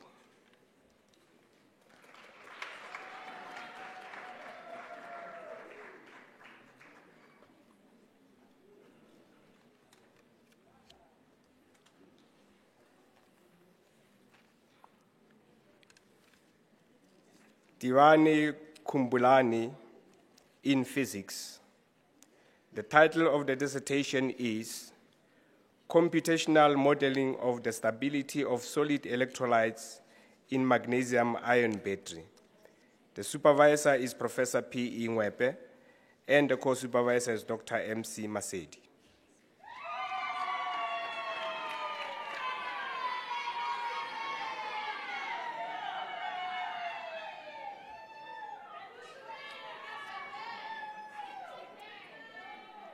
Joshi Joel Mabakane in physiology. The title of the dissertation is Assessing Renal Function and its Association with Cardiovascular Risk Factors among Human Immunodeficiency Virus-Infected Patients. The supervisor is Dr. S. Hansa, and the co-supervisor is Professor B. Flip, PC.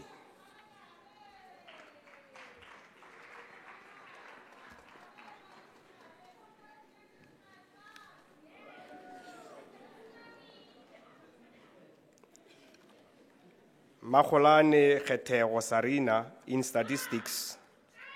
The title of the dissertation is Application of Count Models in the Determination of Under 5 Mortality Rates in South Africa.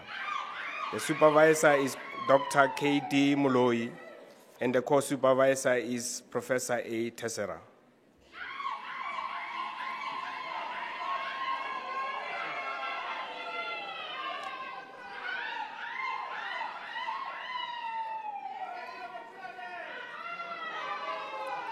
Pasha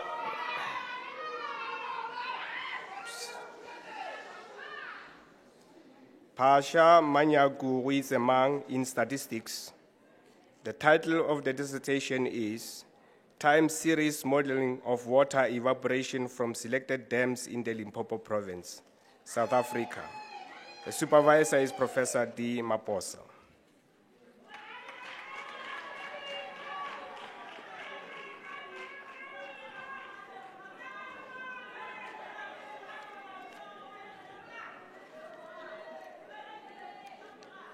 Mahwale Matsepo Moroke in zoology.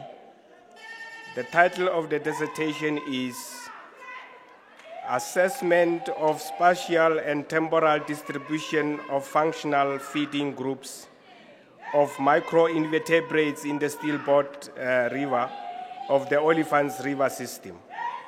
The supervisor is Professor A. Adobediago, And the co-supervisor is Professor KK Aisi.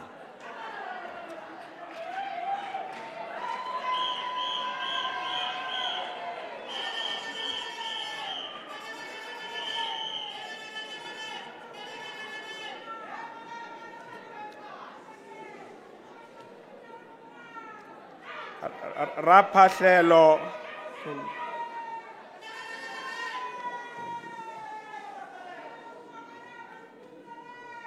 please.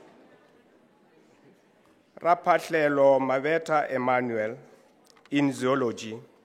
The title of the dissertation is Assessment of the Water Quality in the Mohlapitsi River of the Olifants River System using microinvertebrates. The supervisor is Professor A. Adobediago, and the co-supervisor is Professor W.J. Luce Powell.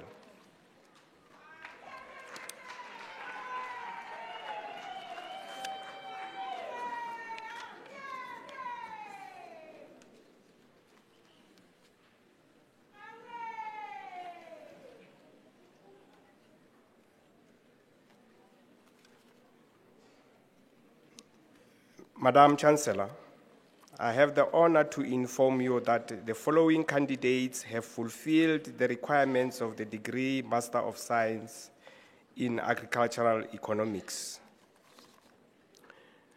Hlungwane Mukateko Felicia.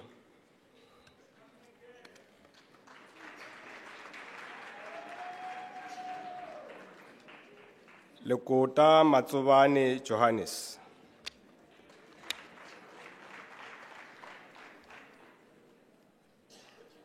Mashapu Leparo Soli.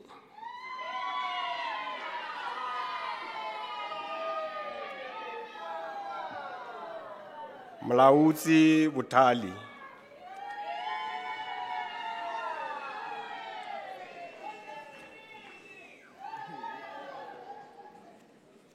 Khalima Khotatso, the degree is conferred cum laude.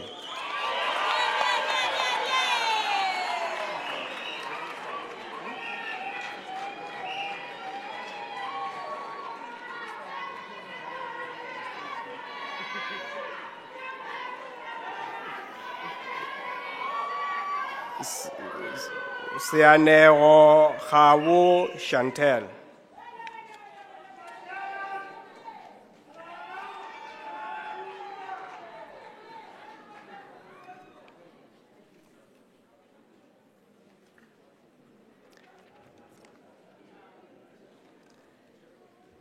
Madam Chancellor, I have the honor to inform you that Phehla Mpopit fulfilled the requirements of the degree Master of Science in Agronomy.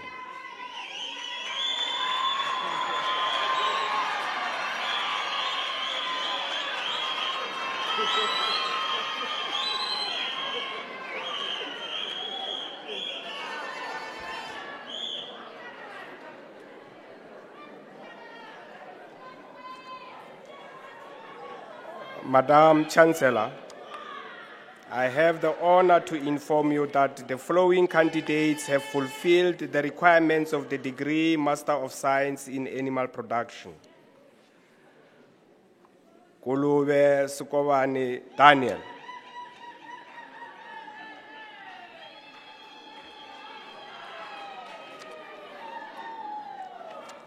Kujuana Tlou Christopher.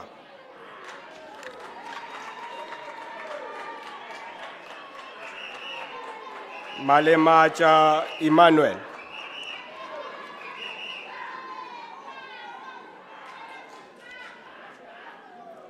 Maswana Masikole.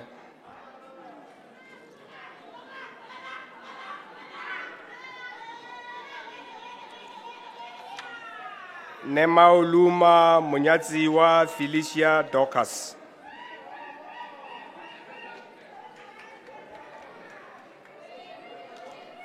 Sinomali Mashachene Isaac.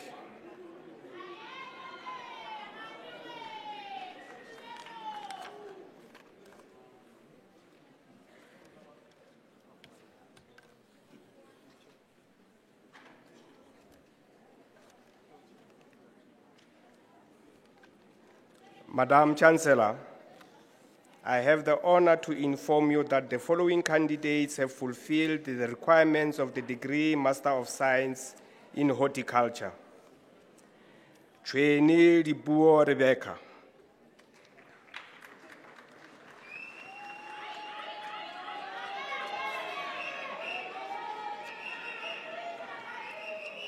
Mafocha Mahadi Paulette.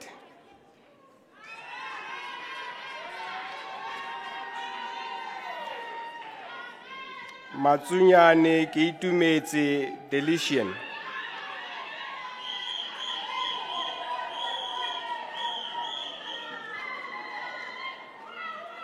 Munyela Nwako France.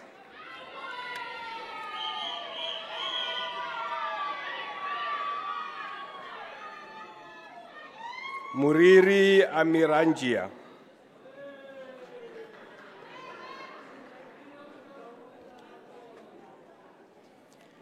Mutwa Babalelo Emmanuel.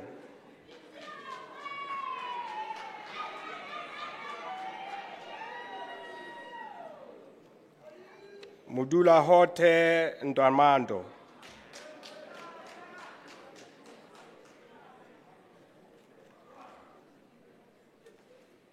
Sevati Olga Mampatlo.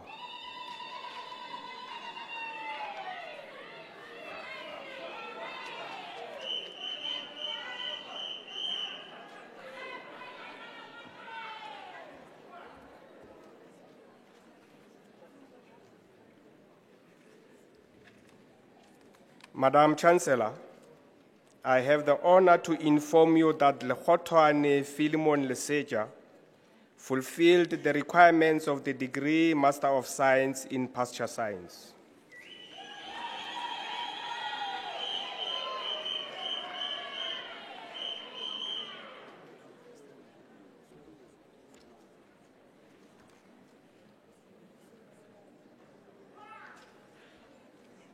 Madam Chancellor, I have the honor to inform you that Nong Sello Simon fulfilled the requirements of the degree Master of Science in Soil Science.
Madam Chancellor, le nna ke a e batla, Siena Marena, ke tšhaba dipuo tša batho. Madam Chancellor, you would agree with me that we have been listening to one of the best choirs in the country. This choir, under the leadership of Prof. Matsiba Tlila, I'll request him to stand up. Prof. Matsiba Tlila.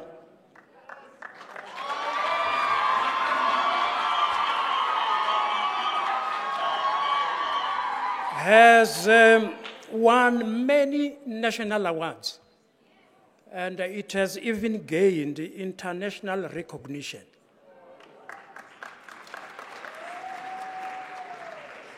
Madam Chancellor, many thanks for presiding over this ceremony commendably. We know that you have a very tight schedule, but you have made time for our graduates and our parents. We are therefore immensely honored by this patriotic gesture. With you at the helm, unquestionably, the university will grow from strength to strength. Can we give our Madam Chancellor a big round of applause, please? Madam Chancellor, we would also like to express our gratitude to Professor Mokhalong, our Vice Chancellor, for his sterling leadership.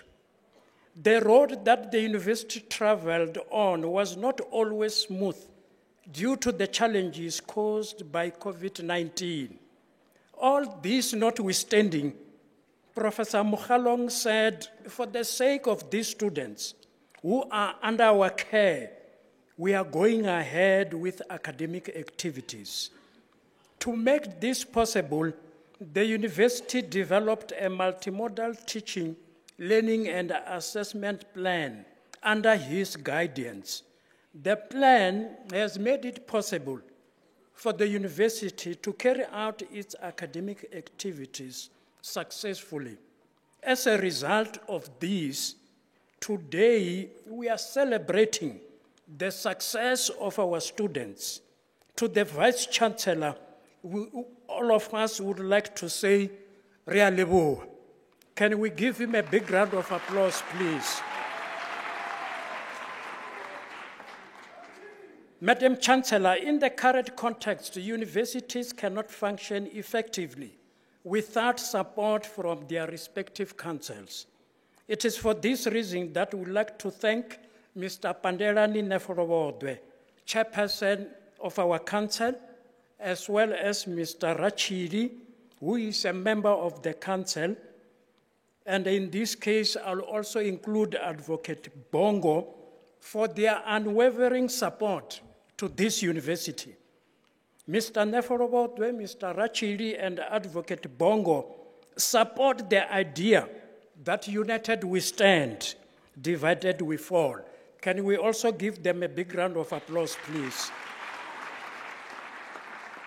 Madam Chancellor, great leaders do not work alone. They have a strong support team. They realize that none of us can achieve all success alone. Thus, we'd like to thank Professor Singh, the DVC for Research, Innovation, and Partnerships, for welcoming us to this function. She told us to sit back and relax and enjoy the ceremony. And indeed, we enjoyed the ceremony. Can we give her a big round of applause, please? Madam Chancellor, because of prayer, which brought us closer to God, led by Bishop Pretorius, as you have seen and witnessed, the graduation ceremony went extremely well.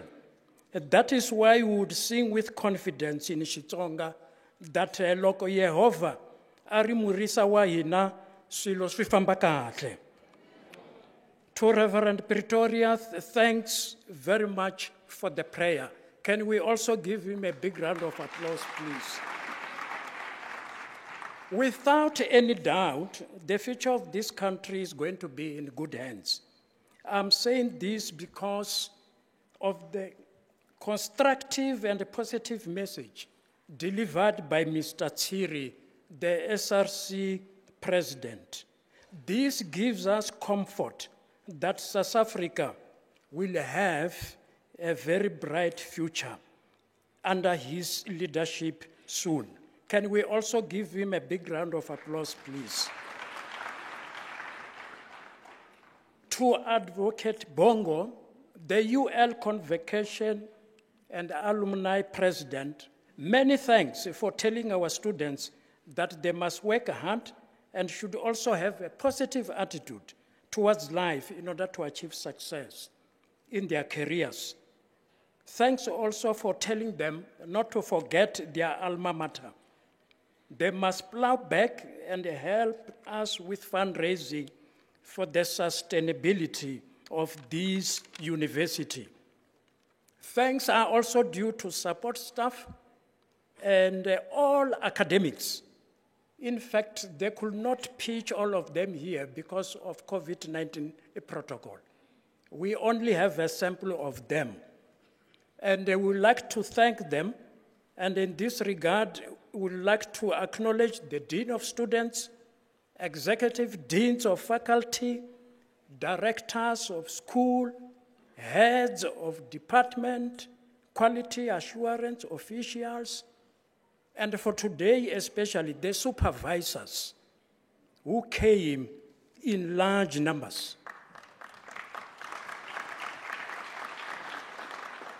These supervisors are professors in faculties, they are senior lecturers, and we were impressed that even some lecturers have started to supervise. This then means our university has a bright future. With qualifications that our graduates have gained, they should be able to compete anywhere in the world. To all our guests, and I know we have a long list of them, in the interest of time, I will not read all of them by name, but we'd like to thank them very much for gracing our function. Celebrations mean very little if they are no friends to enjoy them with. Our guests, your support is highly appreciated. Now, to parents and sponsors, we would like to thank you for supporting. I know in this case, it's not only your children, you also have your spouses that you are supporting. You also have your cousins, your nephews, but we would like to thank you very much. And every parent, as far as we know, would like to see their children doing well in life. We know that you sacrificed many things for the sake of funding education for your children. You did so knowing that the most valuable inheritance you can bequeath to your children is education. Here they are today graduating. Re a tseba gore ka moka le thabile kudu ge le bona ba lena ba graduate. And I've just been told also reliably that tomorrow is Mother's Day. The success of your children, I think, is the best Mother's Day gift you can get.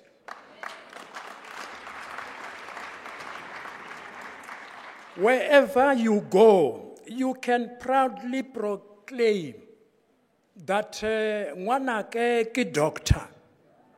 You can also proudly proclaim, gare mohatšaka ke doctor. And you can also proudly announce, even on the street, and say, hey, ngwanaka o na le masters.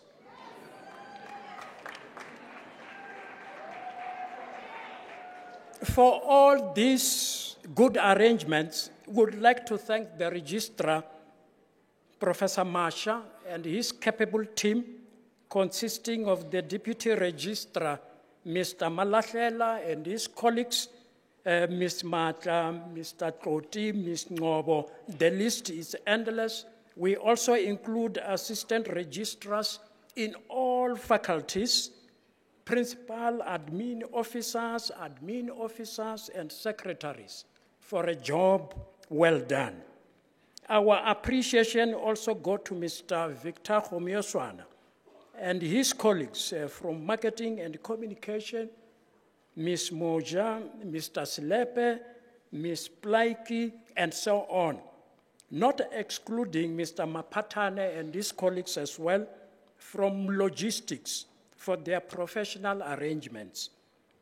In addition, we would like to thank all photographers, ICT staff, the media in general, security personnel, and the cleaners, also for a job well done. Now, our graduates, we are extremely proud of you. It was an honor for the university to help you acquire your quality degrees. I think you have seen it, you have experienced it. Almost everybody would like to get a qualification from us. And sometimes we say, no, we can't take you anymore because we are so full.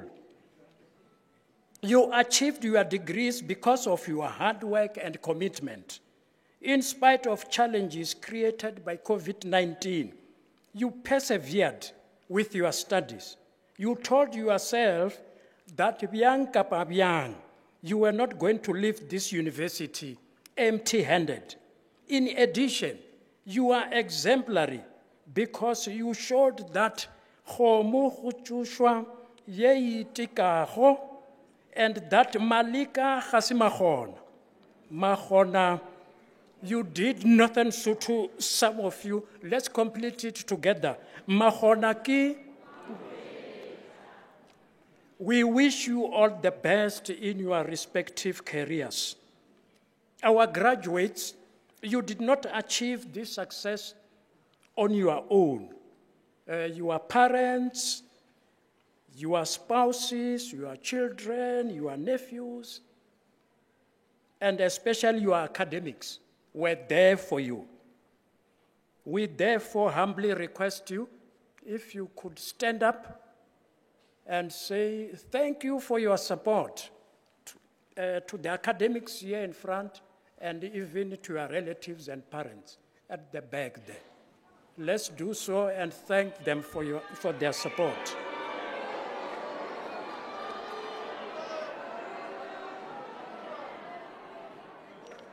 Thank you very much. Lastly, happy as we are, we have to be cautious. You know that our roads sometimes are very dangerous. So we don't want to lose even one of you here. And for that reason, please drive safely and arrive home alive. Vachimbile zwabudi, lisipile gabotse, mi famba kahle. Re a leboha.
By virtue of the authority vested in me, I hereby dissolve this congregation of the University of Limpopo.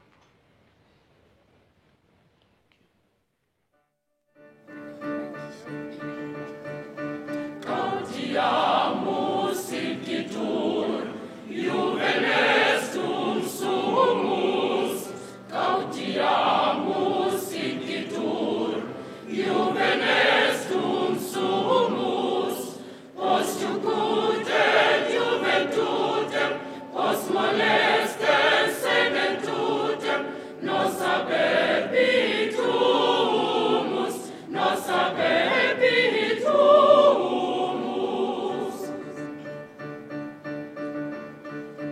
Vita nostra brevis est, brevi fini etur. Vita nostra brevis est, brevi fini etur. Venim nostra locite, rabi nostra locite, nemini pacetur, nemini pacetur.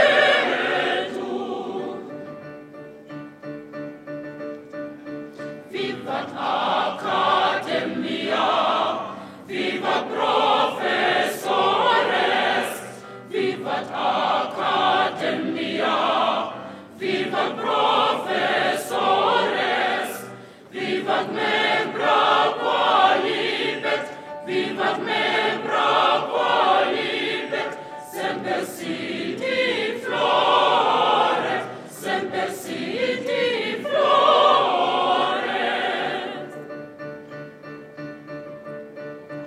Loli vice chancellor, loli lecturers, loli vice chancellor, loli lecturers. Farewell to all the graduates, farewell to all the graduates. May they ever flourish, may they ever flourish. Gautiamus incitur, juvenestum sumus. Gautiamus incitur, juvenestum sumus.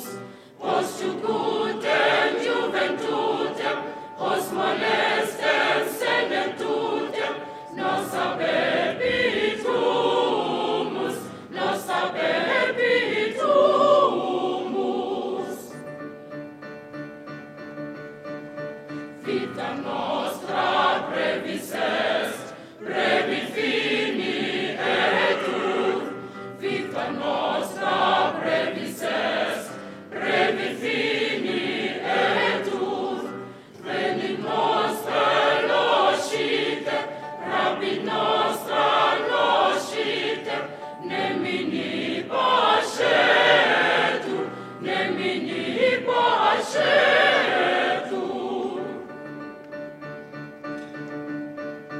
Vivat academia, vivat professores, vivat academia, vivat professores, vivat membra qualibet, vivat membra qualibet, semper siti flore, semper siti flore. Loli